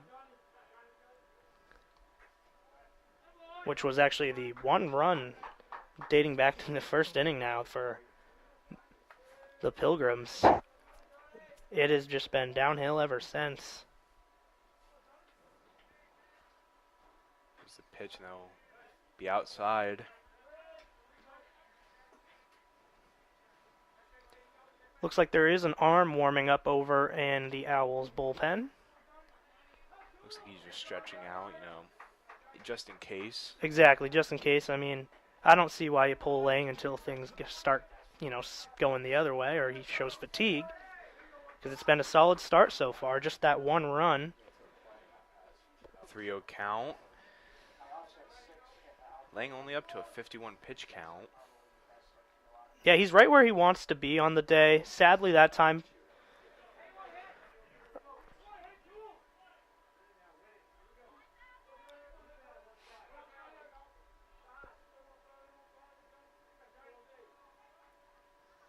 Pitch is high. It's a 5-pitch walk there. Good eye from Johnny Canavo to force that one into a walk. Now New England College is first and second, none out. Ryan Hughes struck out previously. Lang hoping to repeat that. Pitch is in for a strike. Good start.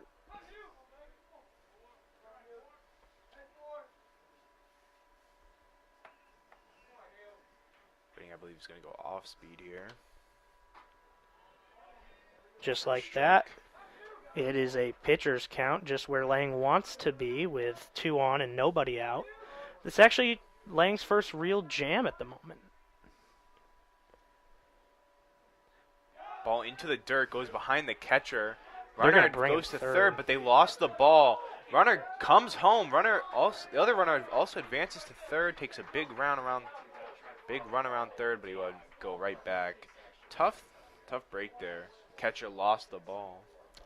Yeah, up until that point, Jack Lang he just had that 1 walk, which was just prior in this inning here, and hadn't really had any mistakes. Unfortunately, that one comes back to bite him. But still, the 11-2 lead and the performance he's put on should make him feel confident that he can rebound. Here's the pitch. Inside. With a 0-2 count, 2-2. Hughes, another one of those guys from New England College who has not had a large sample size, so it's tough to say what he can do. This is his 6th at-bat of the season. Ball grounded foul. Bringing in definitely your younger guys into this lineup, the New England College who has had their fair share of struggles so far this season, definitely is good for this team. Try and see if they can find a diamond in the rough. Ball high, 3-2 count. Lang trying to find his groove that he was very much working with through 4.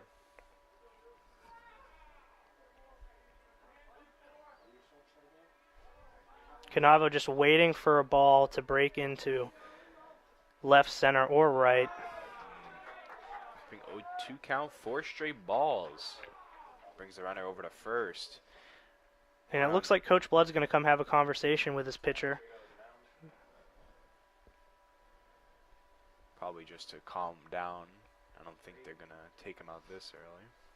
Well, I did see at least one arm stretching earlier. I think maybe there's 2 now. Just 1.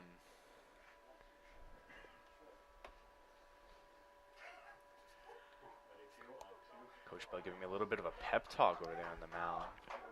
Yeah, I'm glad to see we weren't pulling anybody at this point because, I mean, the defense itself has had a great game. Jax felt like he's very sure of himself up there. Let's hope, that doesn't change. And I'm sure after a pep talk from Coach Blood, he's going to be in the right mindset. Possibly gave him a little bit of tips on how to approach this at-bat. Runners on first and third, nobody out. Ball's outside for ball 1. Definitely want to get the ball on the ground here, try and get a double play, which would be huge right now in this bit of a situation. First and third, none out. Here's the pitch. Outside for another ball.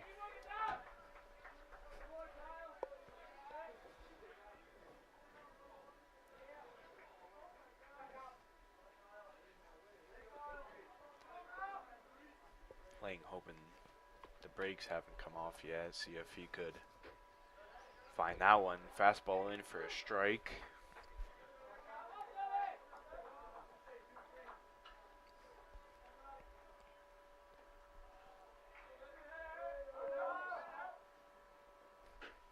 Another fastball in for a strike. I think Lang just found his fastball once again. He tried to go off speed a lot this inning. Yeah, solid velo there. See if he can pick him out. Ball is popped up. Catcher trying to find it in the sun, but it'll go out of play.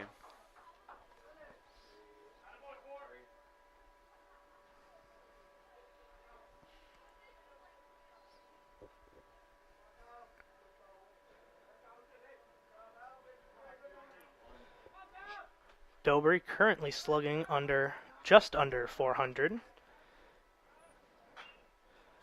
Ball is grounded over to first. Throws it over to second. And he's out. Double play there, but the runner will come in to score to make it 11-3 for Keene State. Well, regardless of the run advancing, just what Jack Lang wanted there, grounding into that double play, beyond doing a terrific job scooping it up, tagging the plate himself, and making the throw to second. Beyond a very good defensive first baseman. Great defensive first baseman, and he has a lot more speed than your typical first baseman. Here's the pitch. Into the dirt, ball 1. But now with the bases clear and 2 out, hopefully Lang is feeling comfortable again. New England College having a pretty good inning, especially what they were lacking in the previous. Absolutely, their best since the first, no doubt. In for a strike. 1-1 count, 2 out for Lang. Definitely trying to approach batters differently compared to what he was before. Using his fastball a lot more. Back to his fastball. Strike 2. Yeah, through 4.5, he's got just the 2 strikeouts.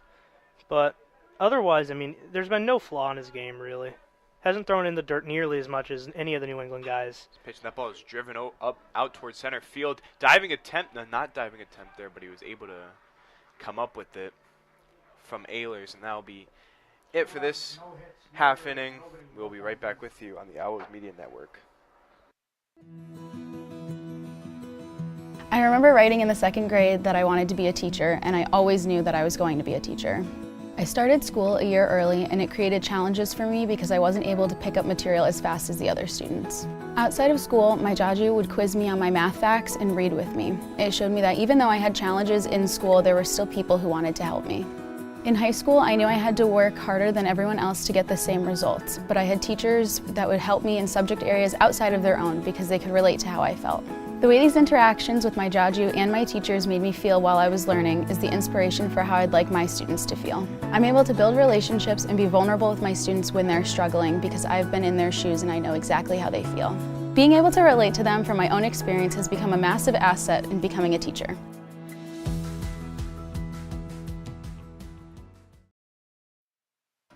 And we are back. Balch back out on the mound. Had a little bit of a struggling half inning before. Yeah, it started off solid when he came in for relief with a strikeout right away, but then back-to-back walks forced run across for Keene State without even a hit being recorded. He did work his way out of the jam eventually. He's still on the mound. Let's see if he can keep his composure. Hamilton Barnes due up to the next at bat. He's 1 for 2 with a walk.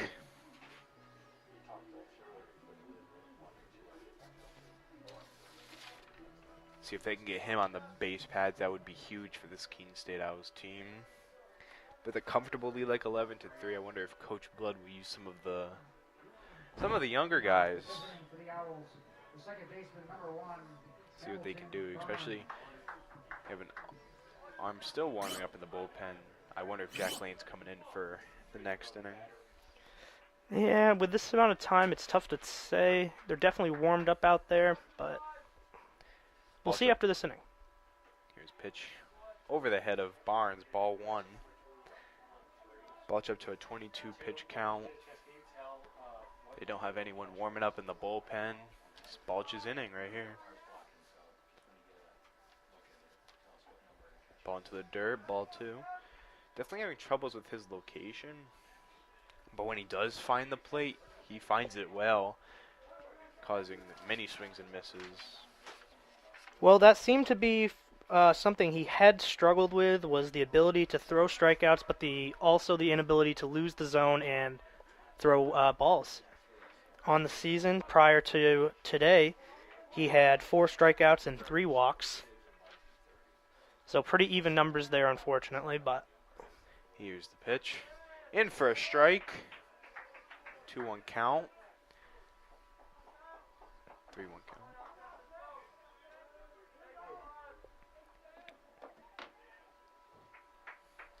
And that ball is hit. Foul. Full count here for Barnes. Barnes definitely a player you want to get out. Because having him on the base pads is dangerous. Well, we saw him get a steal earlier, so he's only had 1 picked off so far this season, so you know he's a speedy guy. You know he's got great knowledge when he's on the pads. Here's the pitch. Swung on, fouled away. Staying alive here. Coming into, I believe, the 7th pitch of this at-bat.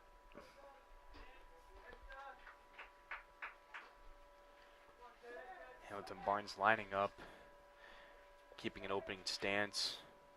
Ball is lined over the head of the third baseman, went for a jumping attempt. Barnes now on the bags with a single. Great job by Hamilton Barnes. He just wore down the pitcher there. He got it up to 8 pitches, and he leads off with a single. And now you face a dangerous phase. And that'll be Jonathan Chatfield, who grand slammed previously. He also had a walk. Driving runs and getting on base seems to be his bread and butter.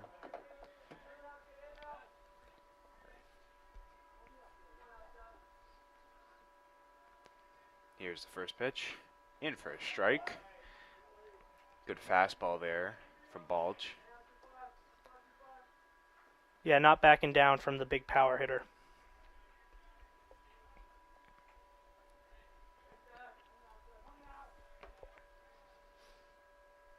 Back over to first. Not in time.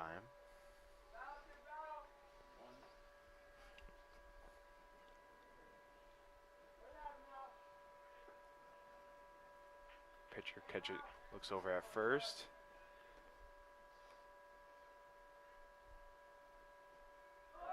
Barnes takes off. Outside pitch. Barnes, bad throw from the catcher, but will take second base. Well, Another it seems steal. like every time we point out one of the things these guys do well, they display it for us. That time, Hamilton Barnes showing his speed. One of the more dangerous things that he could also steal third as easily as he could steal second. But you want to wait for a right-handed hitter. Chatfield now with a man on second. Having a chance to have another RBI. Ball in the dirt. Barnes takes off for third. And he's out. Yeah, unfortunately that time Hamilton not able to repeat. Slid a little bit early, didn't get fully to the bag by the time the throw came in. Tough there for takes away the Chatfield's Owls. ability to drive in a second or an extra run there. But he's clearly capable of bringing himself around the bases, as we've seen. Oh, most definitely. Here's the pitch to Chatfield with a strike.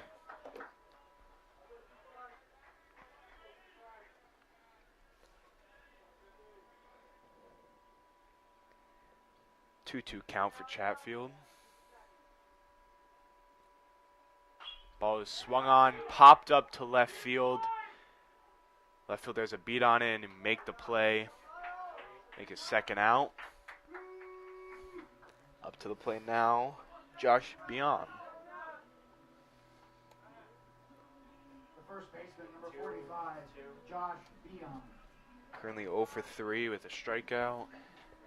But he had that impressive double play to shut down the top of this inning. Tough move to make when you're a first baseman, to catch a line drive like that, tag the base and throw over to second. First pitch in for a strike. Yeah, it shows you that this guy isn't just power. He's got it all.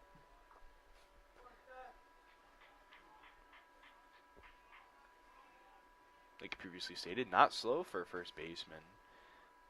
Possibly do something on the base pads. That ball high for a ball. 1-1 count.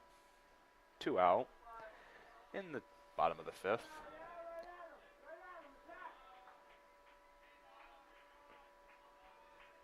Here's the pitch. That ball swung on to deep right field, but will go foul. Yeah, Josh 0 for 3 with the strikeout on the day. Not a total he's going to be happy with. He definitely just showed what he's trying to do. Pad those stats, improve this lead. Nearly drove that one out of the park. Ball having a little bit of conversation with the umpire.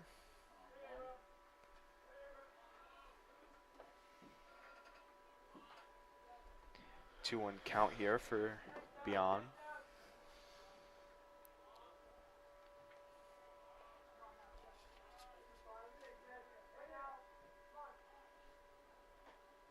Pitch is out.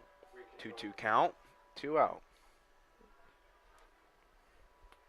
Ever since that first strikeout when he came in off of relief, Balch, ever since, has just not looked himself on the mound. Ball is popped up. Third base running after it, but it will go out of play.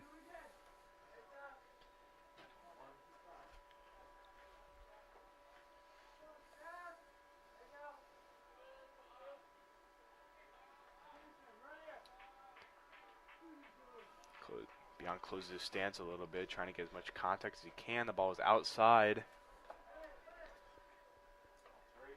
3-2 count, 2 outs.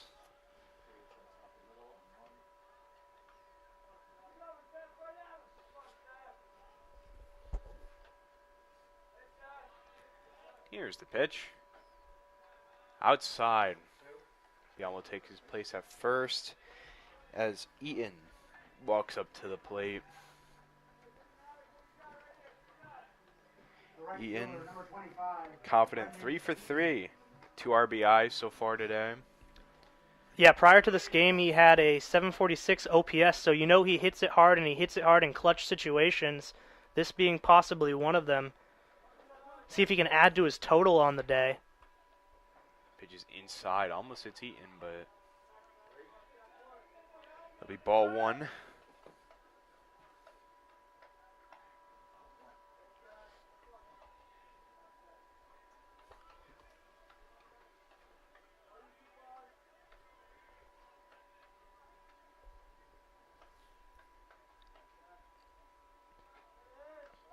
Strike 1.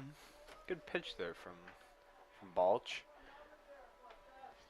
Arm warming up in the bullpen for the New England College Pilgrims.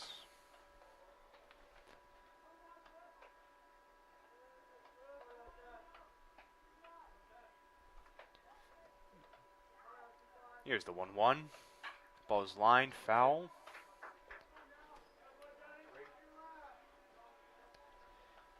If you're Ian, how do you approach this at bat versus Balch? 2 outs. You got a solid lead. I just think patience is key here. You know, finding the right pitch. You know, letting it come to you. I know he's got the 1-2 count, but with this sort of lead, 2 away, and the kind of hitter Eaton is, I think he's preached it. You know, patience is key. Here's the pitch. Outside.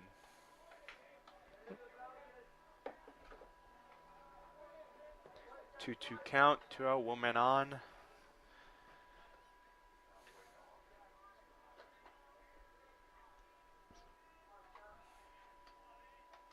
Ball's popped up over towards second. Has a beat on it, and it will put Eden away. And that'll be it for the top of the 6th. That's it for the 5th. And they'll be on the Owls Media Network. The road to national championships runs through NCAA.com. And whether you follow one college team or all of them, it's never been easier to get the content you want all in one place. With live broadcasts of multiple championships across all divisions, with exclusive access. This is your ticket to the NCAA tournament. And highlights for every single championship. Stay in the game all season long with NCAA.com, the home of college sports.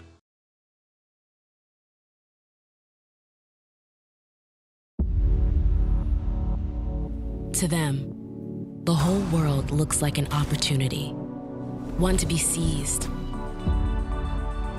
built upon, and made better for their sport and the people around it. To student athletes, every opportunity is a chance to change what could be and show the world what opportunity can do.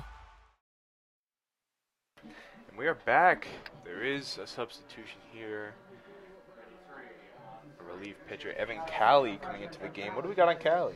Evan Calley's had a solid season. His ERA, another one that's a little bit bloated because of the lack of appearances, but he's got a save on the season and 8 strikeouts with the 6.35 ERA. Definitely no safe position here by any means. Still middle of the game with a big lead for the Owls. But, you know, Calley's done all right. He's had trouble letting the fastball get away with him, walking 10 so far against those 8 strikeouts. So that'll be something he definitely looks to correct here. Reese up to the plate, had a single in one of his previous at-bats. He's 1 for 2 on the day. Strike 1. Calley showing some impressive speed on his fastball. The first baseman, number 39, Lachlan Reese. Pitch, and that ball is way outside for ball 1. Yeah, luckily nobody on there. One of those things that was plaguing New England earlier was pitches in the dirt, so Keene State hopefully not going to be replicating any of that. Strike 2.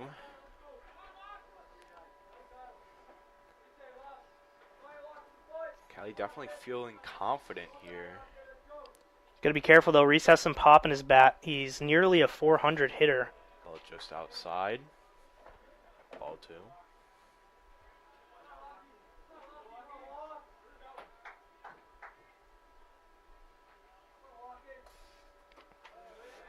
Once again, full count.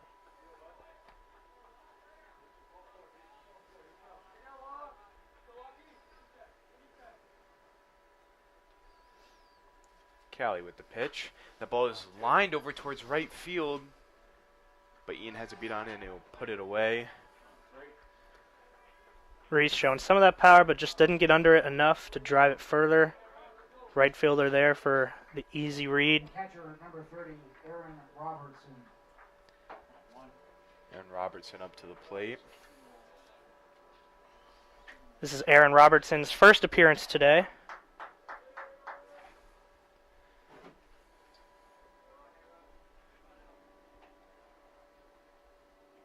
Callie with the pitch.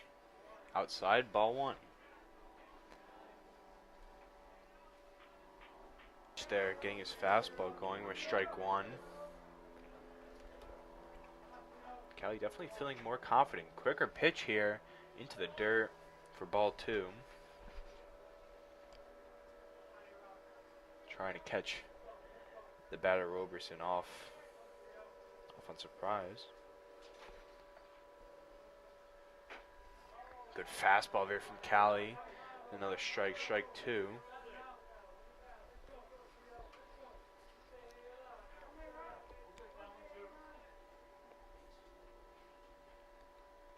That ball is popped up over towards second base, but Ian calls on it, put it away. The second out of the inning. Great job by the Keene State fielders there. Not running into any miscommunications out there. Ian catching 2 fly balls so far in this inning.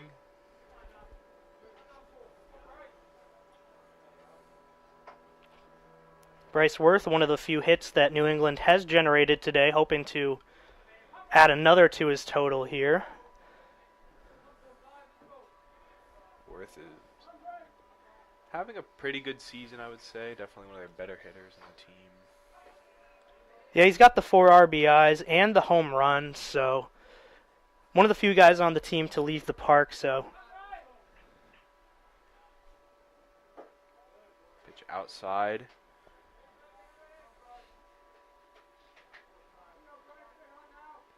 One count, 2 out.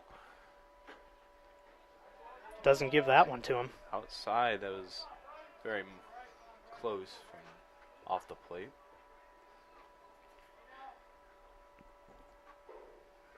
Pitch strike 2.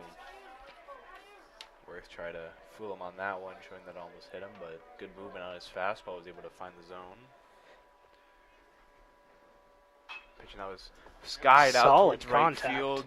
Ian is under it, and he puts it away. Caught all 3 fly balls this inning. He's up. And to the bottom of the 5th. We're on the way to the top of the 6th on the Owls Media Network. I believe sportsmanship is a mutual admiration and respect for your fellow competitors. We all go through a lot to reach the point where we compete against one another. It's important to realize that. So once we're finally on the field or on the court or on the starting block, we look at each other as fellow human beings and not just competitors. Being able to recognize the hard work that other athletes are putting in creates a more positive and inclusive environment. All right, and we are back. There is a relief pitcher on the mound. That is Brody McNair. What do we have on Brody McNair? Brody McNair has thrown 6 walks this season against 2 strikeouts. A lot of work to do for him. And in a 11-3 ball game, I'm not sure what the game plan is here. Letting the hair flow, along with he does have a sidearm release, which is tough for a lot of right-handed hitters, especially for lefties. Well, sadly, the flow isn't going to be striking out batters. He might surprise you. He might shock you a bit. Oh, I'm just saying it's not a performance enhancer. In my eyes, it is. Just like the shades. Of course. Just like the shades. Any type of swagger on a player is definitely impacts the performance. Well, confidence can go a long way. I mean, especially when you're out there on the mound in a deficit like this. As he starts getting warmed up. Looks definitely confident. This is only his third appearance on the season as well, so he's really getting in his reps. Or still working on getting in his reps, that is. As the Owls get ready. Catch having a little bit of a talk with McNair.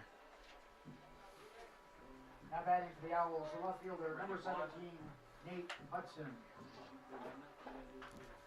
Nate Hudson, 2 for 3 on the day. Solid contact hitter, known to drive some runs in. This time leading off.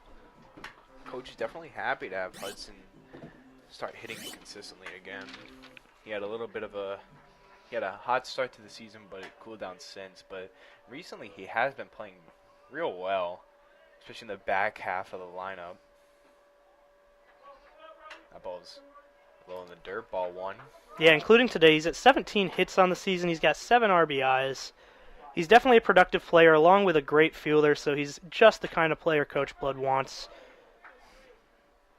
Player can produce, smart, dependable players.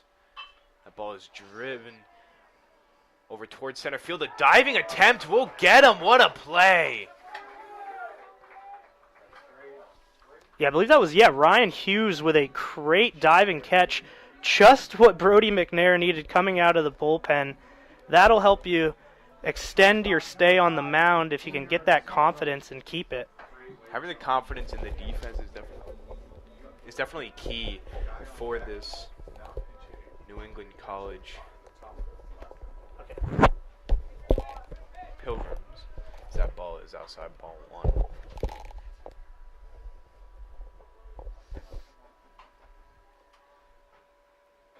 Pitch outside. Ball 2.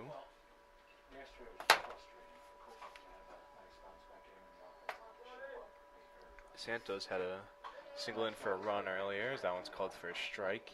Has had his fair share of success. Obviously not really in this lineup as much as a lot of the other players on this team.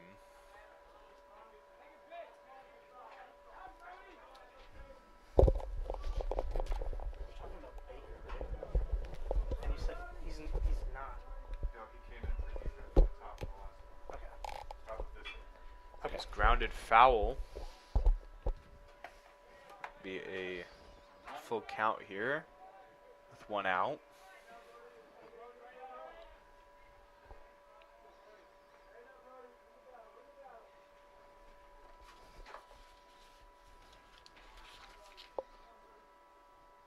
Here's the pitch. Ball's low. Santos will draw a walk. Coming up is Ryan Mooney. He's had a pretty good day himself. Definitely a player that... That's actually Cam Baker, Cam Anthony. Baker. Yeah, he came in defensively at the top of this inning. Cam Baker, another one of those freshmen. Yeah, not a lot of appearances from him so far. Not a lot to work with. Hitting under 200, but then again, 6 at-bats. That's going to be a bloated stat.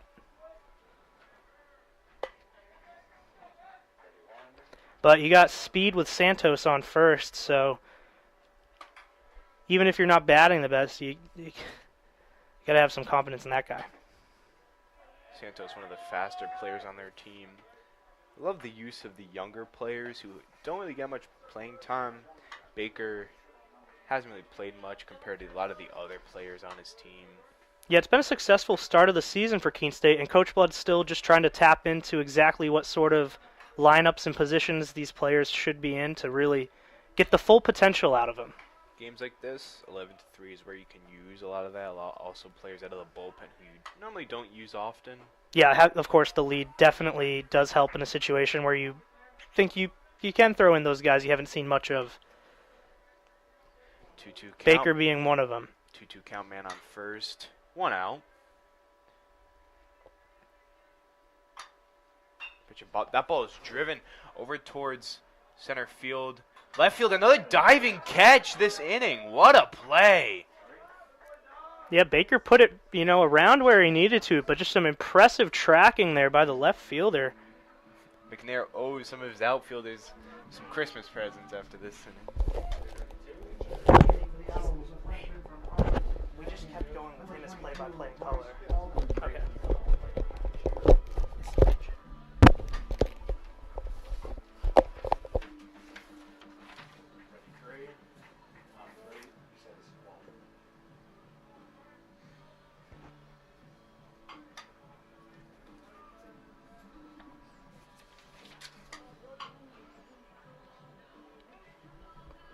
Yeah, this is going to be Bryce Waldron's first appearance on the day. He's pinch hitting here.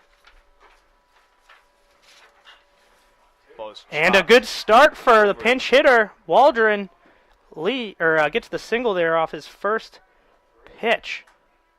It's a good way to start off for your first at-bat of the day. From coming in as a substitute, now you have Ehlers to deal with a runner in scoring position with speed on the base pads.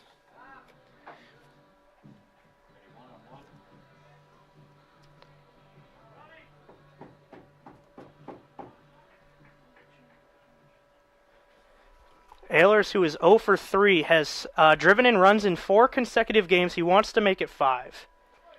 We're at a time where Ehlers doesn't have a hit. Normally he's one of the more active players on this. Exactly. I was going to say I'm surprised we're even looking at or saying an 0-3 appearance on the day for him. But with runners on first and second, he's known to snap into play. That ball is popped up. Shortstop seems to have a beat on it and put him away, and that will retire the Owls. We'll be right back with you on the Owls Media Network. College sports fans, get ready for game day with officially licensed merchandise from the NCAA official online shop, ncaa.com/shop. Get the whole family geared up with the best collection of apparel and accessories, including t-shirts, sweatshirts, headwear, championship gear, and more. Visit the NCAA shop for today's special offer and rep your favorite team now. Only at ncaa.com/shop.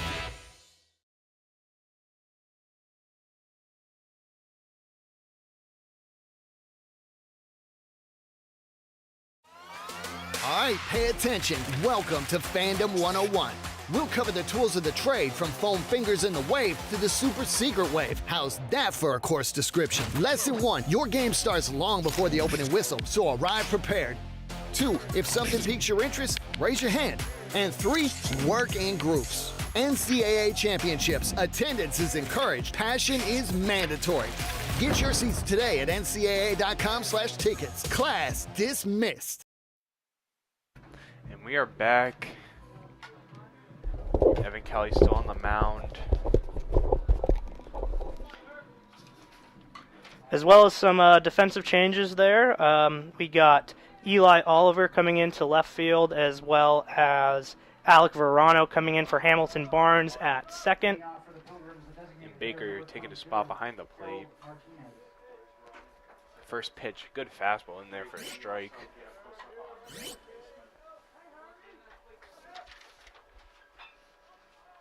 Ball's popped up over towards Chatfield. Chatfield has a beat on it and put him away for the first out of the top of the 7th. Yeah, Evan Cali sort of cruising through his first few inning and a half here. Cali feeling probably a lot more confident. Last inning he did pitch well, but felt a little bit off for the way Cali pitches. Fast pitch there inside for a ball.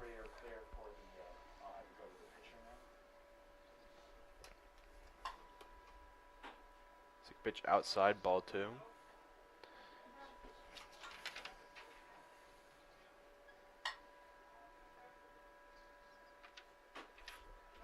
For a strike.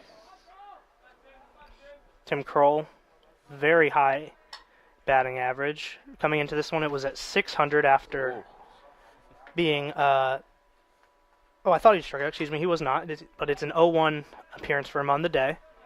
But still, that average is up there, man. He's just, Evan Cali's hoping to bring him back to earth. 3-1 count. 3-2 count. 1 out. Kelly working in his fastball a lot more than previous inning. And ground ball over to third. Foul.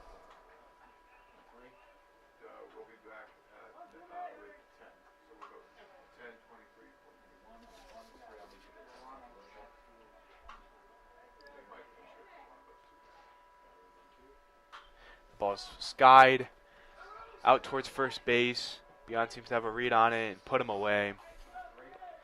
Well, textbook stuff from Evan Calley.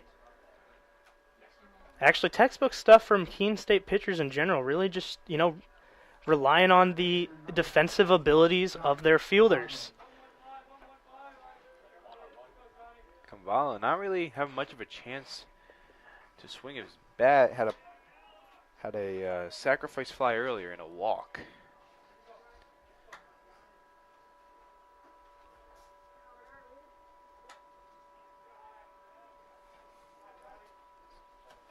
None on, 2 out for Cali. Here's the pitch, in for there for a strike. Quickly up to an 0-2 count. Cali gets quicker and quicker, strikes him out on 3 pitches. The side will be retired. We'll head to you in the bottom of the 7th on the Owls Media Network.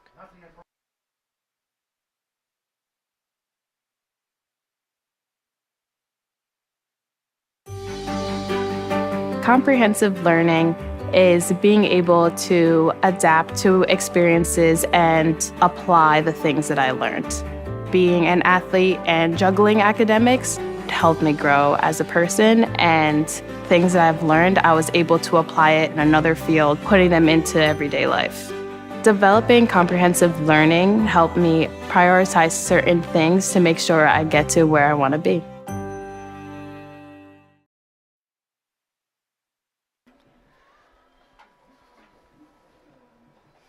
All right, we are back with you. McNair still on the mound.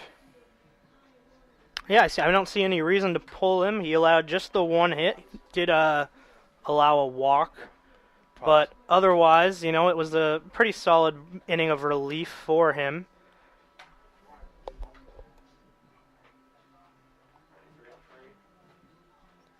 Be Verano up to the plate here to lead off.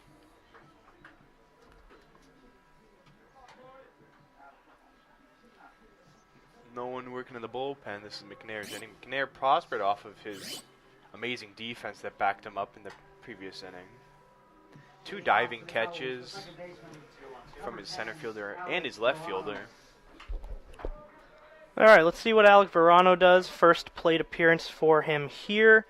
He's not much of a power hitter, but he's a solid contact guy. He's hitting .250 on the season. Pitch grounded foul. But quite a lot of speed, so if he gets on, definitely a threat on the pads. Good player to use off the bench. Good contact hitter. Obviously, like you said, the speed that he does bring onto the base pads and the contact he brings is the perfect player you want. Off the bench, that ball in for a strike. Strike 2. Yeah, that one tied him up there. McNair coming with some quick pitches. And here's the pitch. That ball is grounded up the middle, but it took a bad hop over towards short. It'll be a single. And that is a base hit for Verano, not an error. But we all know who's up to the plate. Yeah, the shortstop did what he was supposed to do there. Maybe he could have gotten a little lower on that ball, but just a bad hop that allows Verano to get on with a single. Yeah, that's very tough. Exiting the grass in the middle of the field, taking that bad hop on the dirt. It's very tough when you're in that position when you're a shortstop. Chaffel takes a big swing and a miss for strike 1.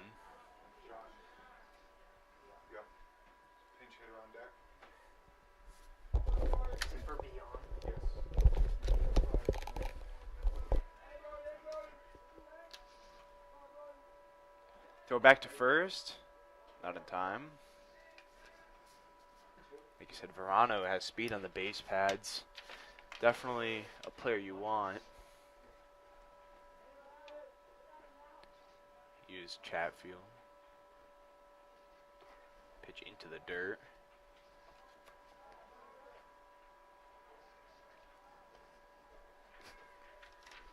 One count here for Chatfield. Runner on first. None out. Good pitch there from McNair, bringing out his fastball for strike 2.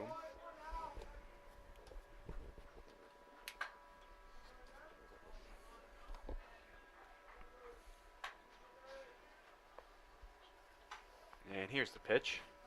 They're calling it strike 3 on Chatfield. You know, the first out of the inning.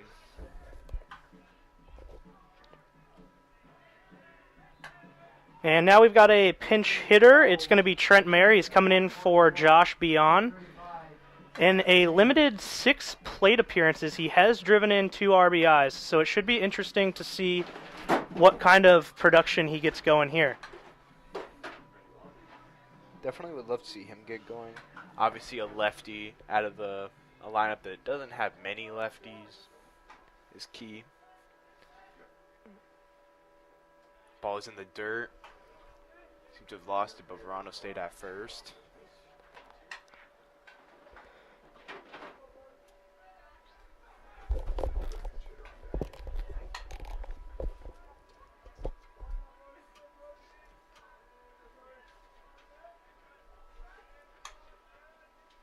Here's the pitch, and that ball is grounded foul.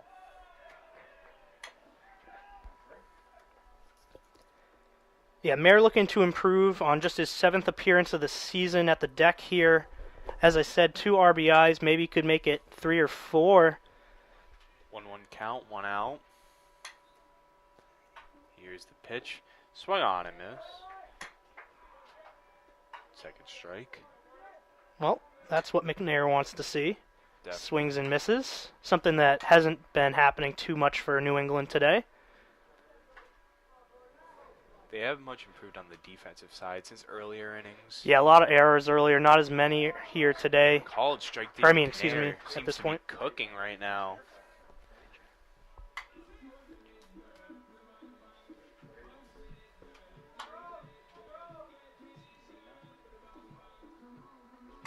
And it's going to be Shea Zena coming in to pinch hit. Shea Zena they also use as a pitcher. Yeah, Shea Zena known to come in relief and sometimes closing situations. He has a few saves. Coming in to pinch hit here.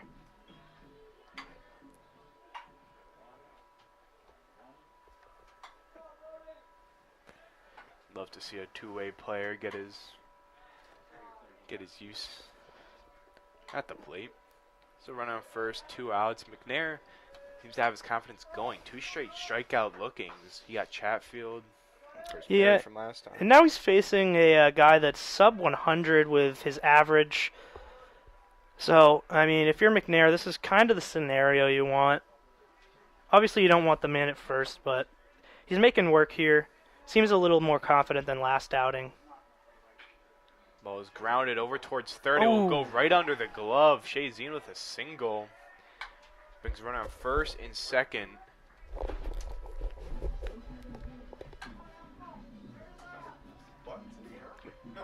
Eli Oliver's outfielders coming up to the plate. They're using a lot of their subs. Get some players in to have some attempts at the plate who normally don't. Yeah, Oliver, he's only hitting 125. He's got 8 appearances on the season with an RBI. He's in another RBI situation, though, with 2 outs.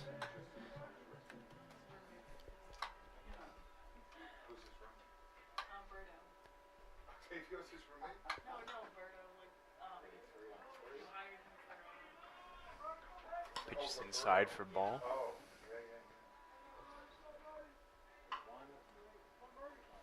McNair now up to 30 pitches in relief. Let's see how much stamina he has. 1-1 count here. In the bottom of the 7th, they do have someone working out in the bullpen.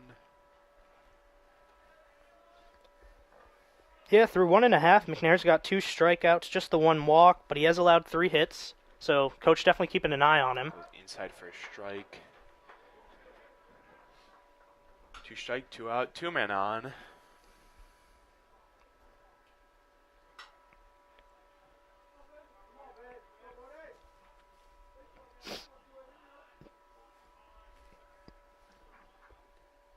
And the pitch is swung at. What a play there from the shortstop. Amazing jumping catch. Is that'll do it here for the Owls on the Owls Media Network. Yeah, Devin Parsons, wow. I pledge. I am an NCAA student athlete. And I pledge to be a champion of unity on my team, on my campus, and in my community. I pledge to embrace differences and strive for inclusion and collaboration. I pledge to stand against racism, hate, and discrimination. I pledge to strive for love, care, and forgiveness. I pledge to stand against silence, deceit, and obscurity. I pledge to strive for dialogue, truth, and understanding. I pledge to stand against fear and doubt. I pledge to strive for trust and belief in one another. I pledge to stand against complacency and stagnancy. I pledge to strive for change and growth. I commit to supporting my fellow student athletes in all circumstances that impact them. I commit to both choosing unity personally and encouraging it for all. I pledge these things because we are stronger together. United as one.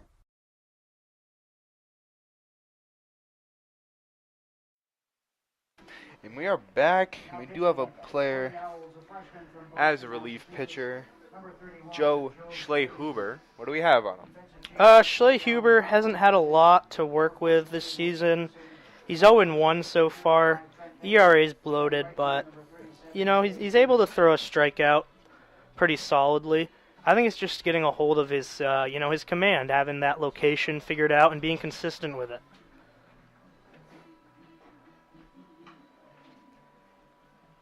What I'm most interested in seeing is Shea Zena in the outfield.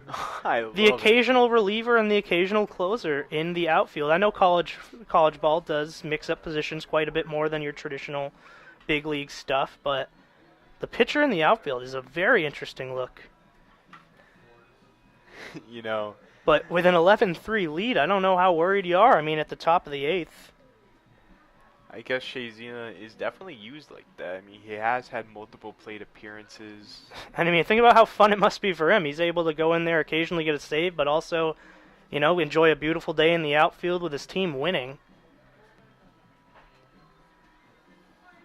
Possibly, if anything goes wrong, they could just swap him into the pitching position just in case. I guess it's good to have him out there, so you don't have to really have a guy warming up. Sure, yeah. But they do have a guy warming up, just in case. It's like...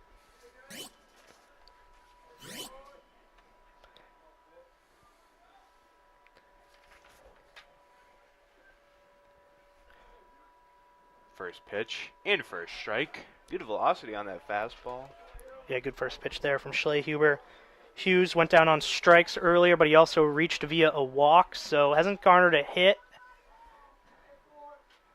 Schlehuber hopes to prevent that from happening here. That one just goes high for ball 1.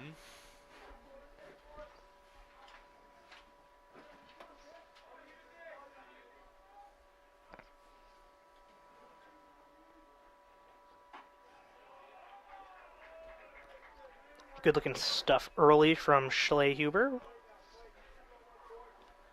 Seemed to have quite a bit of velo behind that one.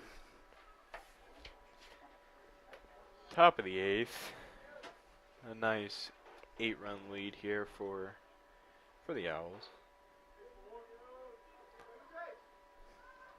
Swung on and missed. He'll strike him out. Great job from Schlehuber to fool him with that one. Off speed, down and low. Not in the dirt, just right where he wanted it.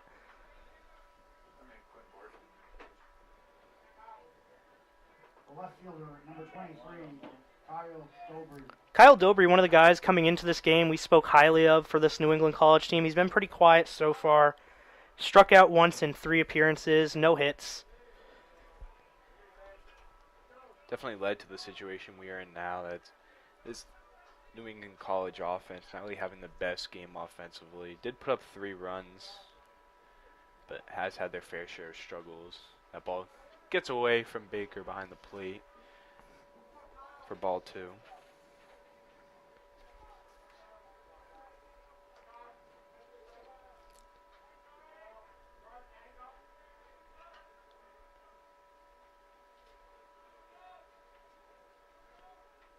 And he was Here's the pitch.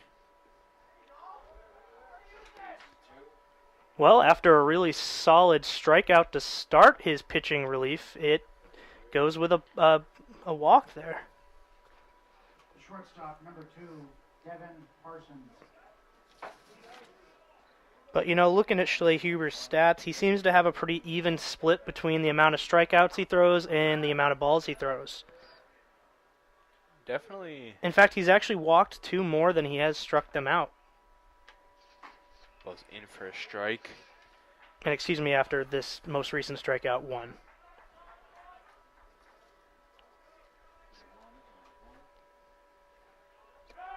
Quick pitch back to. That ball gets away. Dobry's going to get to advance to at least second. He's rounding for 3 of them. He's going for 3. Throws in. Not in time. Yeah, Malik Pearson, who is in, by the way, for Jonathan Chatfield, unable to scoop that one up, but he wasn't going to have a chance at a tag anyway.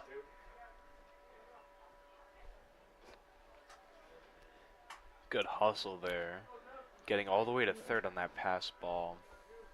At the plate right now is Devin Parsons, who we just saw at the close out the top of the 8th with that impressive leaping grab. Let's see if he can translate that talent over to the batting side.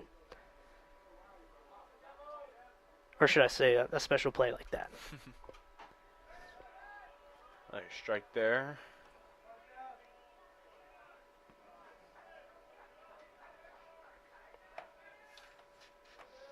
Parsons does have 8 RBIs on the season. I believe that's the 3rd most on his squad. Ball just misses. 1-2 count. For Parsons with 1 out, man on third. Parsons just want to get the ball in the air, possibly drive that runner home with a sacrifice.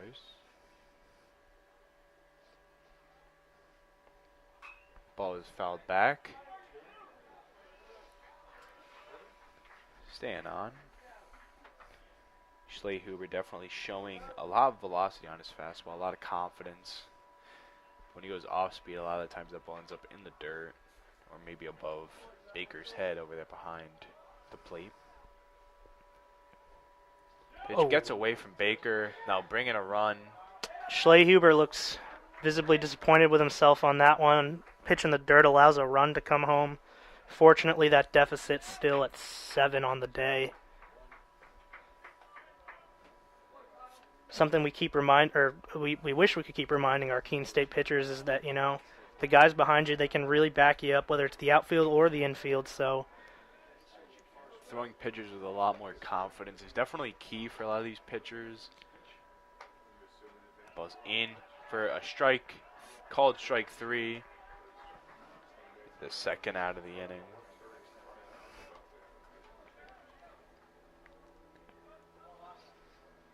Brings up Reese. First baseman, number 39, Lachlan Reese.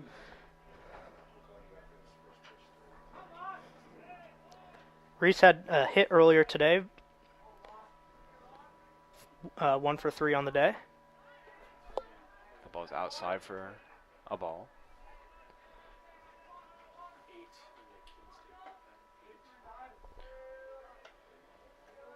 And it seems like Liam Conley's out in the bullpen right now warming up.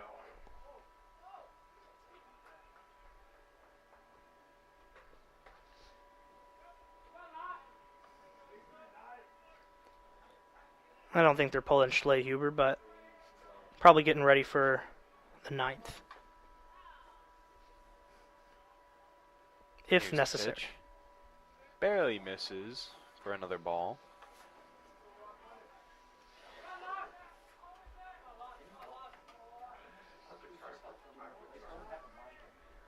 Three-0 count here. Here's the pitch. Right outside, draw a walk. Yeah, unfortunately, Schlehuber, I think he's gotten in his head a little bit after that pitch in the dirt that allowed the run to come home. But there's no reason to let that be the case as the catcher comes out to have a talk with his pitcher. Coach Blood is also heading towards the mound. Excuse me, I didn't even see Coach Blood there. I don't know if they're going to bring it in another pitcher. I think it's just if they would, well, if they are, it's going to be Liam Conley. It looks like. As Reese talks to his coach over at first. Interesting seeing Conley in the bullpen. He also plays catcher for this Owls team. Well, we got a few different positions across places they don't always appear. Like we mentioned, Xena out in the field. It's a bit different. But if you're a pitcher and you can hit, why not?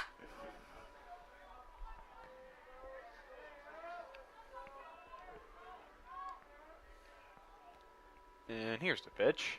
Down the middle for a strike.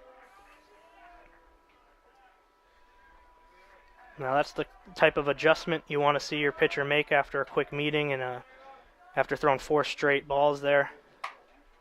Here's the pitch. That ball is lined out towards right. Gets over Xena's head. Xena throws it in. Wow, heck of a toss there by Xena. Cut off. Wow. Using that pitcher's arm. Yeah, I mean, it all the way from right field. Just mentioning how it is interesting to see the pitcher out there, but with an arm like that, you can kind of get a feel for what Blood's idea is. Second baseman, number 45, Bryce Worth. Bryce Worth. One of the leadoff guys for this team. I know he's 1 for 3. The hit, they got a runner on second and third. 2 down. Ball's outside for a ball. Yeah, Schlehuber pretty close to getting out of this one.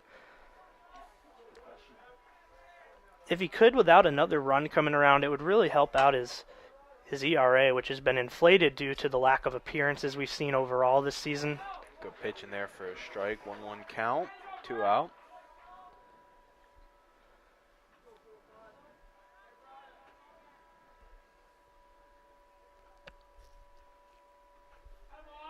In the dirt for ball 2.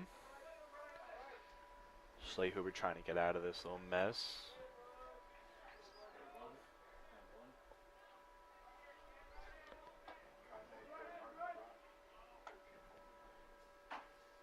In for a strike.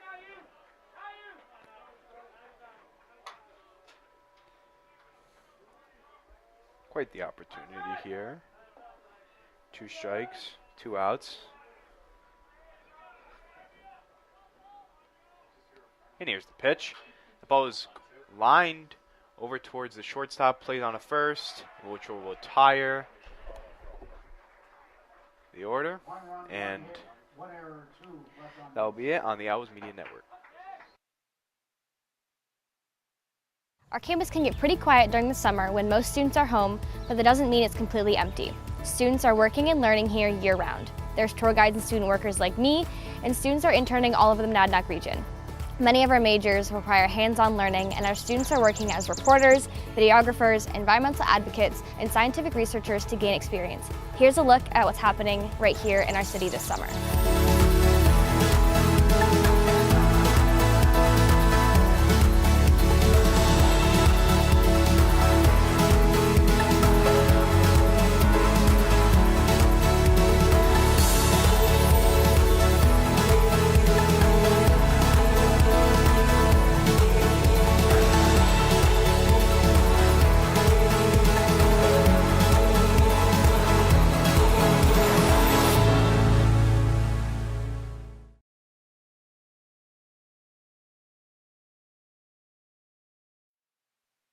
All right, we are back. Shagnan's on the mound here for New England College. What do we have on Shagnan? Another one of those guys, you don't have a lot to go off. Shagnan just 1 appearance on the season so far. It didn't go his way. It was a loss. He was able to strike out 2, but he also walked 2. So, I mean, with a deficit like this, I'm not sure this is the guy coach is looking to get a win with, but just, you know, another arm out there to keep one of your starters. Get in some reps. Give him some rest, you know. Try to keep the low amount of hitters used. Like yeah, of course, yeah. Because they can also use him in the field. Because he's also a two-way player. The shortstop, number 5, Junior Santos.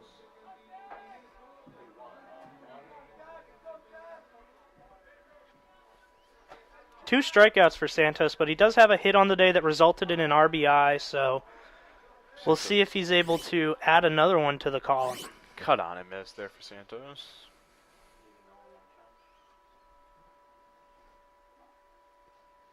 Second pitch, Edmonds grounds over to the second baseman, fields it, throws it over, gets him. First out of the inning. Textbook play there from New England College's defense.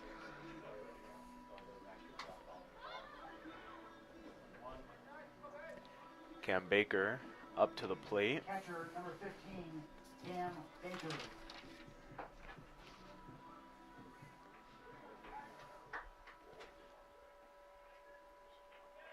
And here's the pitch.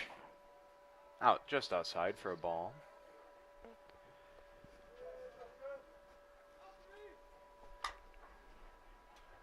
Shagnon showing some impressive off-speed pitches.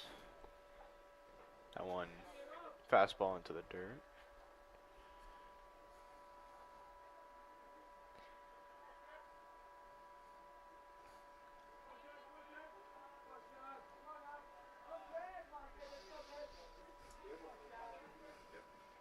And here's the pitch. Well, it's just outside, another ball.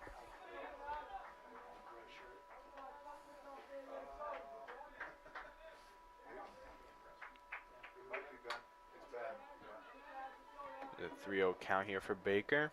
That ball once again in the dirt.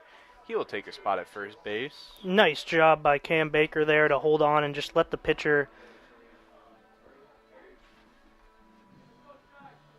The designated hitter, number 22, Bryce Waldron.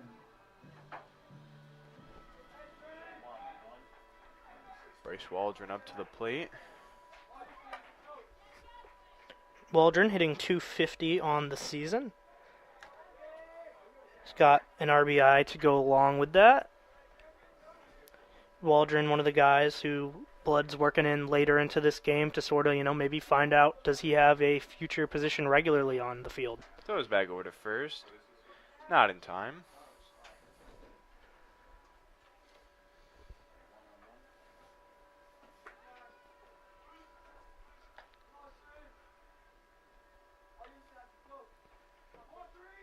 And here's the pitch into the dirt. Baker takes off for second and he gets it. Owls have been using that to their advantage this entire game, using balls in the dirt, stealing bases, not fully connected between pitcher and catcher. Here's the pitch, and that ball is lined over towards left field for a single.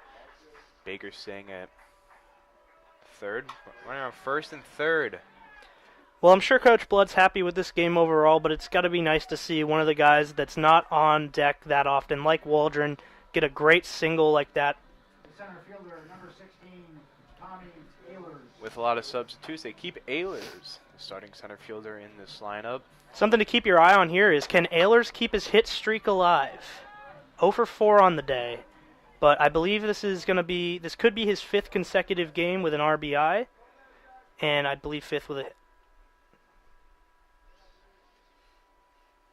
Here's the pitch, and that ball is skied over towards left field.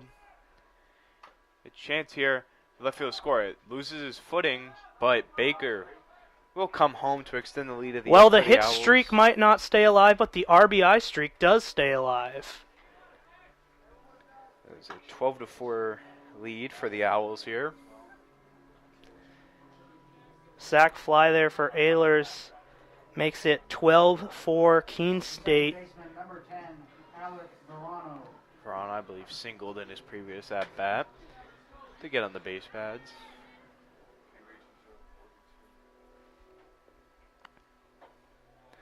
A quick throw, try to get him at first, but got back in time.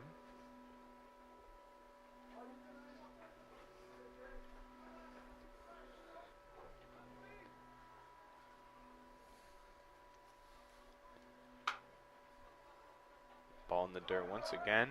Runner advances to second. It's been the story of this game is pitches in the dirt that allow Keene State runners to advance. I mean, besides our impressive hitting, the base running has just been fantastic. 2-0 count here for Verano.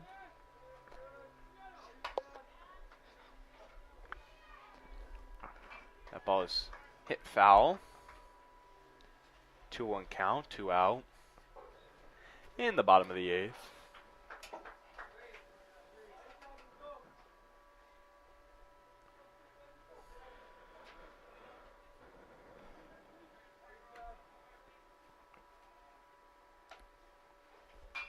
The ball skied over towards right field.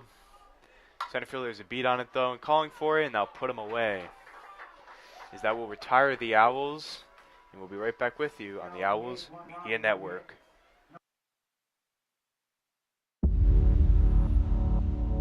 To them, the whole world looks like an opportunity, one to be seized, built upon, and made better for their sport and the people around it. To student athletes, every opportunity is a chance to change what could be and show the world what opportunity can do. All right, and we are back. Now they brought in a substitute pitcher, Liam Conley. What do we have on Liam Conley? Liam Conley, currently throwing just under 12 for an ERA. He's got 3 strikeouts along with 4 walks. So one of those guys just kind of looking to, deflate those stats. And, here's an opportunity to do it against a struggling New England college. And hopefully for Keene State, and of course the pitcher himself, that remains to be the case. Liam Conley, normally the left-handed hitting catcher. Out on the mound, got players who can use multiple skill positions. Shazy now and right. Multiple uses from on the pitcher's mound that this Owls team does have. Well, actually, according to the he's bats left, throws right. One of those rare bats and throws different hand. So. And with that different hand, he's a sidearm release pitcher.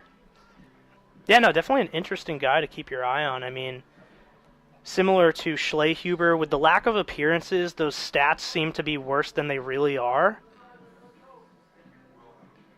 Definitely a player you kind of want to bring in, give him some more experience on the pitcher's mound with a 12-4 lead. Due from the sacrifice fly from Ehlers that brought in Baker in the previous half inning. Owls have a chance to put New England College away.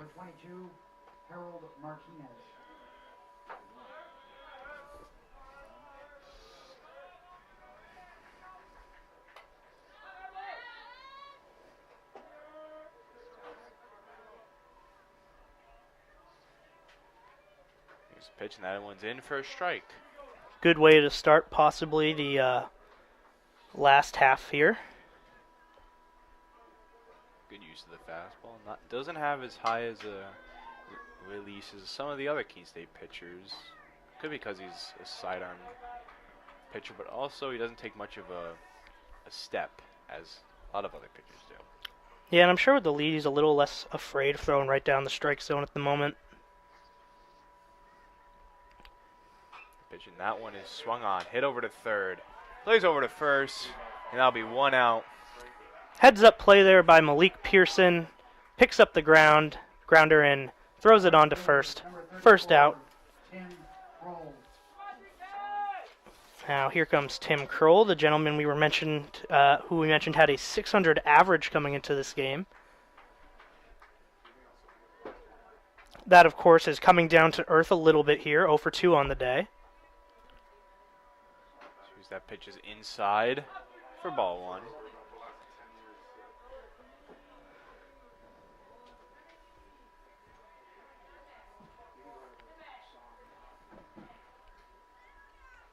That ball is grounded, in the hole, but between second base and first for a single. Yeah, Verano had the right idea there, had a good leap on it, but that ball was just too fast for him. Now with 1 on, with 1 out, we have Johnny Canavo.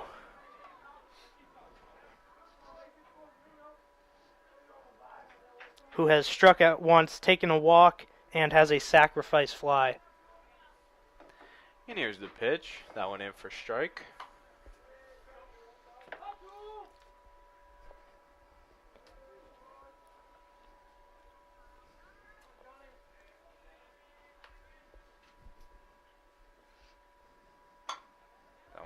Inside for a ball. 1 on, 1 out. In the top of the 9th. Owls looking to put this one away.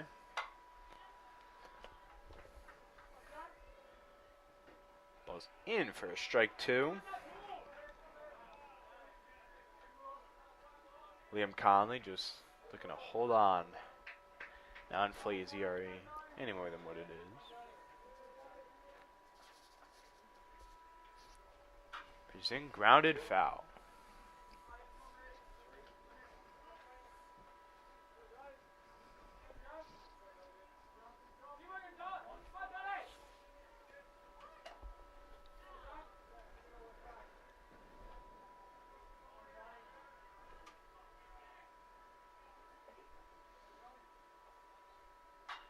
And they're lined for a single. Oh, it gets past Zena in the outfield.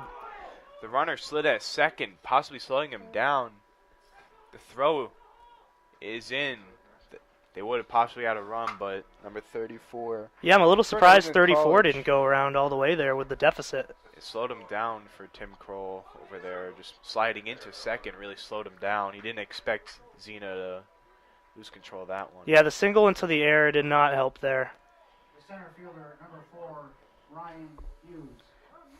Now men on second and third with Hughes up. Hughes struck out twice today, but he also reached base on balls. That's strike 1. Yeah, you know Liam Conley wants to send his team home with the win here. And be the last guy out on the mound for the day. Pitch, and that was in for strike 2. 0-2 count here. Well, if he can keep that up, he will be the last man on the mound.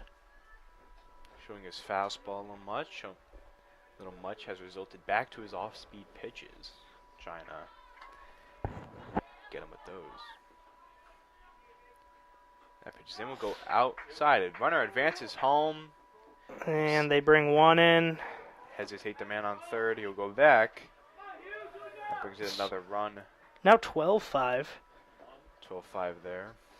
Unfortunately, that's been a bit of a trend for Keene State is, building a lead and then as the game goes, especially later innings, letting that deficit get smaller and smaller.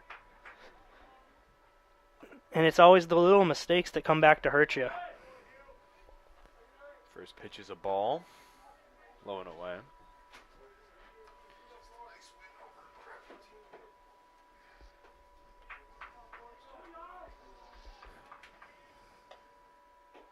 Swung on and miss. Strike 3 there for Liam Conley. Now Pilgrims possibly down to their last out. But if you want, Kyle Dobry's definitely the player you want to at least driving another run here for New England College. Yeah, if there's a time for their star player to come alive, this is it. Ball's in for a strike.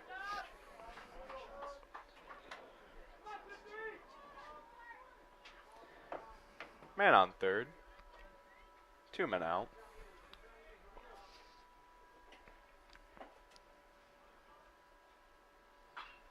That ball is skied for over towards Ehlers in center field. It'll go over his head. He'll field it at the wall over there in center field as he'll run in for a double. Yeah, that ball driving a run. Yeah, that ball nearly getting over the fence. Thankfully falls just short, and Ehlers is there to get in and stop the bleeding a little bit. Be a 12-6 game here for Keene State. The shortstop, number 2, Kevin Parsons. Parsons had a really impressive catch earlier in this game, which saved a hit. Yeah, for what he's hoping is that a play like that can translate to the offensive side of the ball as well. That ball is high for ball 1. What was a 12-3 lead is now 12-6, still ways to go, but New England chipping away. Caught on and missed. 1-1 count, man on second, 2 out.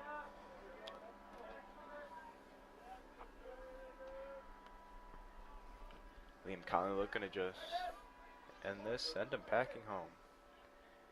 Here's pitch, and that ball is skied over there in right field. Another Ian one with looks solid like he contact. has Shea Zena looks like he has a track to it, and he'll put it away.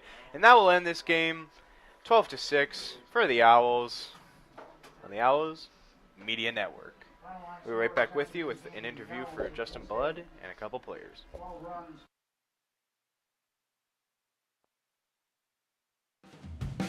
Our campus can be pretty quiet during the summer, but we're still here to show you what your life at Keene State will be like.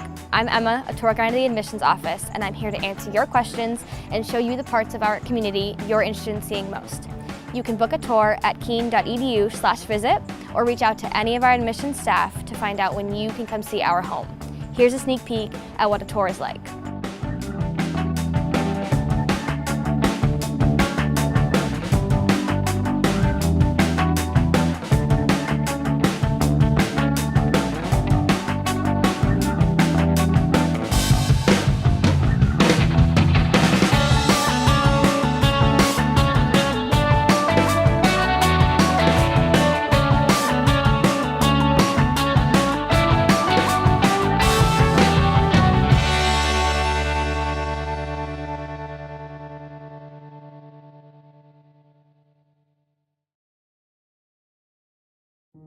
So when I ask students, why Keene State, the students say unanimously it's the sense of community. The feel when you walk on this campus is immediately a sense of belonging, a sense of safety, a sense of welcome, and a sense of opportunity and promise. And so I think our students feel that when they come to our campus, and they experience it when they join us. Why students choose this campus is the sense and feel, and also the opportunity and the promise of that opportunity for them when they're making the decision. And why they stay is that we deliver on that promise. We have students from urban environments, from rural environments, and when they come to Keene State in those first weeks of forming a new community, they bring all of those experiences together to create a better Keene State. It's a campus small enough to feel a sense of recognition and identity, and a campus big enough to feel part of something bigger than yourself. This isn't a passive experience, so please get engaged, find a club, make a new group of friends, get involved in a recreational sport activity, in an intramural sport, get involved in a creative performance, go see a show, be a part of this community and squeeze everything you can out of Keene State. And if you do that, I am confident you will have an exceptional experience and your life will be changed as a result of it.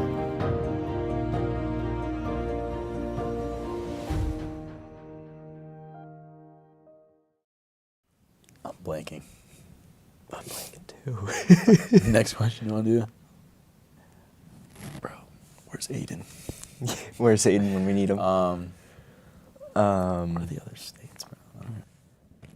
I haven't had to take a geography class in 4 years. I didn't study this. I studied other stuff. Hi, my name is Quinn Kimmel. And I'm Ben Stafford. And we're here to play What Do You Know?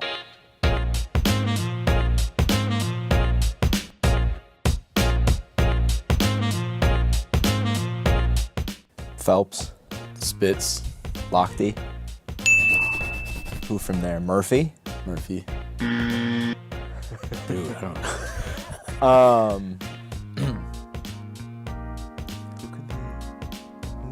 Who was always good at the Olympics? Because, like, Michael Andrews in the back of my head, but he's awful at long course. What, Jason Lezak?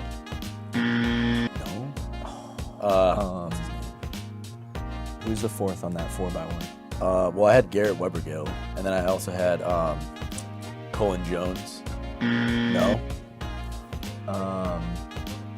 I'm gonna fire Caleb Dressel. Oh, that's a good one, yeah.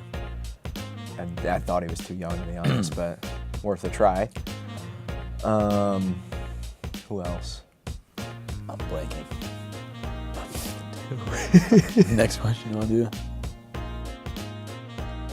This is embarrassing. Dude, I don't know. I was thinking Ryan Murphy too. Yeah, because he's been the backstroker. Yeah. You want to move on? I think we should. Yeah. I think we'd be wasting time. Oh, yeah. I wouldn't have gotten beyond it.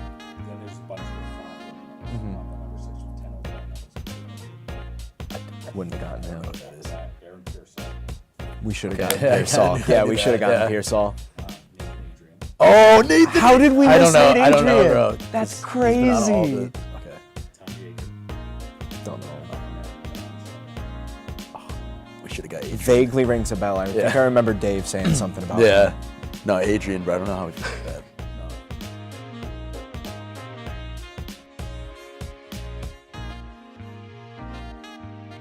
Hartford, Boston, Albany, Concord.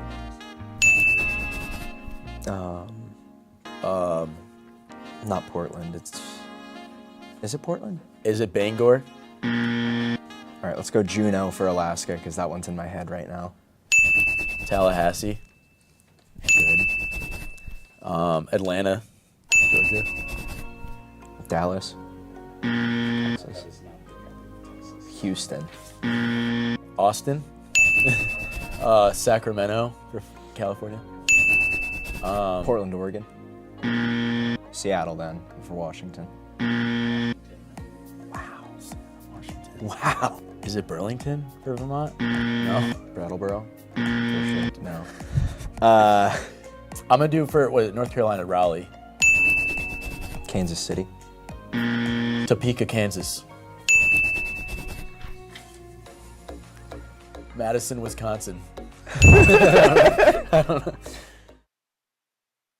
All right, we are joined with Coach Blood after a 12-6 win for Keene State over New England College. Coach, even though it was a win, something you've mentioned in previous interviews is that even in games where it seems like on paper you guys had a great score, you've mentioned leaving things on the table. Does that mantra apply to today's game? We definitely went silent for a couple of innings. You know, I thought we had really good swings early on. This kid has good life with his fastball, and we made a quick adjustment and had a bunch of good swings, low liners, things we've been talking about for weeks, and obviously put some runs on the board. And then, you know, the only upsetting thing today for me was we kind of, at times, a few different times, gave them some momentum back or gave them some runs. We got way too many balls going to the backstop with runners at third. Like, we got to block. We have to execute better pitches on the mound. 3 of their 6 runs were balls to the backstop. You know, they didn't even have to get a hit for it. So, you know, there's always things that we look at during the game that we need to clean up if we want to be better. But I thought that we offensively swung the bats pretty well, especially early on. For playing at home, this team has a significantly way better record of playing at home than away. What playing in this home atmosphere, the field you're used to, what does that bring kind of an advantage for this team?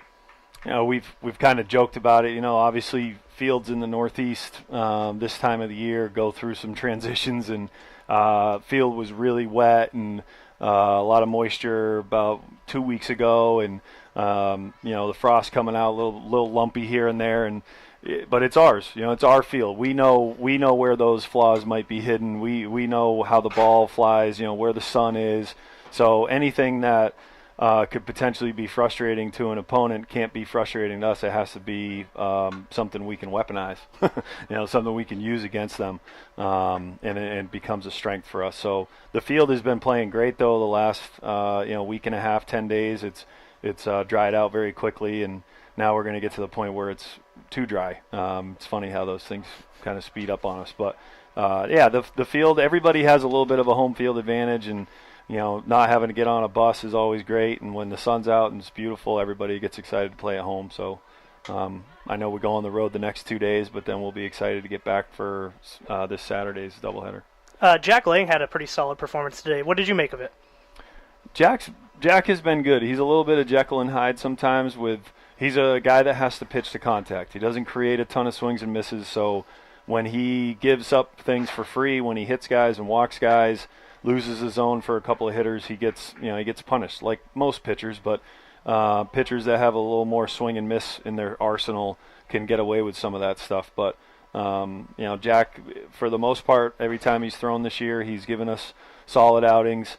It was good to get 5 out of him today, and then I thought Evan Calley was awesome. He was great for that middle 2 innings. Just did a good job. You know, coming right after guys in those innings kind of seemed to go through quickly and be clean, and he's competitive out there. Yeah, and you guys are 3-1 in LEC play. You're going to be facing Castleton next, who's 0-6 in the LEC. So how do you feel you guys shape up against them?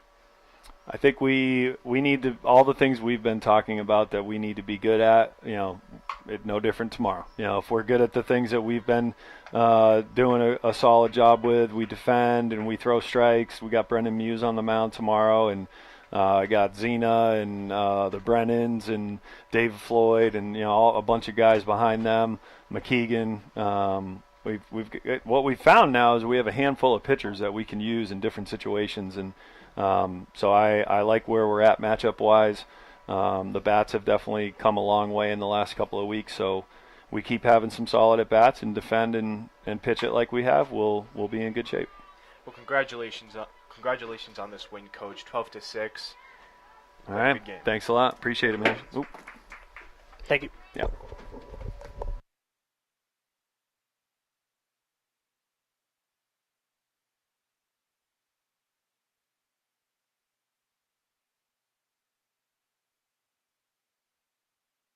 All right, we're joined with third baseman Jonathan Chatfield. He hit a grand slam early in this game. I just got to ask, how'd you feel hitting a grand slam? You don't see it too often in this league. It felt real nice, I saw a fastball early in the at-bat. It was outside. I was like, all right. And then they threw a curveball, and I was like, well, I'm timed up for both pitches. And then he grooved one, and I got it. And, as soon as I hit it, I thought I had it, and then I was like, wait, that might be too much on the line, and then I realized, like, yeah, that's over. But it felt real nice to be able to really put it on him that inning and go from a 2-1 to 6-1 real quick. Heading into this game, nobody questioned the team morale. Everybody's happy for each other. Everybody's excited, especially scoring 12 runs on the board. How does this even exceed the already amazing team morale? It just helps overall, going into really getting into conference play. We've only had 4 games in conference, and now we got 1 tomorrow. We got 2 this weekend, 1 next week, and then 2 the following weekend after that. So, going into conference play, we're going to need more energy, be able to play together more. So this win really just helps start a good week and allows us to be able to roll right in tomorrow with momentum, which will help us along down the road. Yeah, and whether it's your fielding or your productivity at the plate, things have been going your way all season. Is there anything specific in practice or the off-season that you can attribute that you worked on that's translated to this success? In the field, staying low. I used to pop up when the ball would get to me, just trying to get the easy play to first instead of staying down, and the ball would scoot under my glove or kick off it. And then hitting, pretty much working on going the opposite field. I used to just be a big pull guy, pulling my shoulder out and trying to just pull it over the wall. And just by staying middle and driving everything up the middle, it's really working so far. Awesome. Thank you so much. We will see you guys play Castleton on, is it Wednesday, right? We play Castleton tomorrow, Roger Williams Wednesday. Excuse me. And hopefully we can see another out of the parker for Jonathan Chatfield. Yeah, thank you. Congratulations. All right, pay attention. Welcome to Fandom 101. We'll cover the tools of the trade, from foam fingers in the wave to the super secret wave. How's that for a course description? Lesson 1, your game starts long before the opening whistle, so arrive prepared. 2, if something piques your interest, raise your hand. And 3, work in groups. NCAA championships. Attendance is encouraged. Passion is mandatory. Get your seats today at ncaa.com/tickets. Class dismissed. College sports fans, get ready for game day with officially licensed merchandise from the NCAA official online shop, ncaa.com/shop. Get the whole family geared up with the best collection of apparel and accessories, including t-shirts, sweatshirts, headwear, championship gear, and more. Visit the NCAA shop for today's special offer and rep your favorite team now. Only at ncaa.com/shop.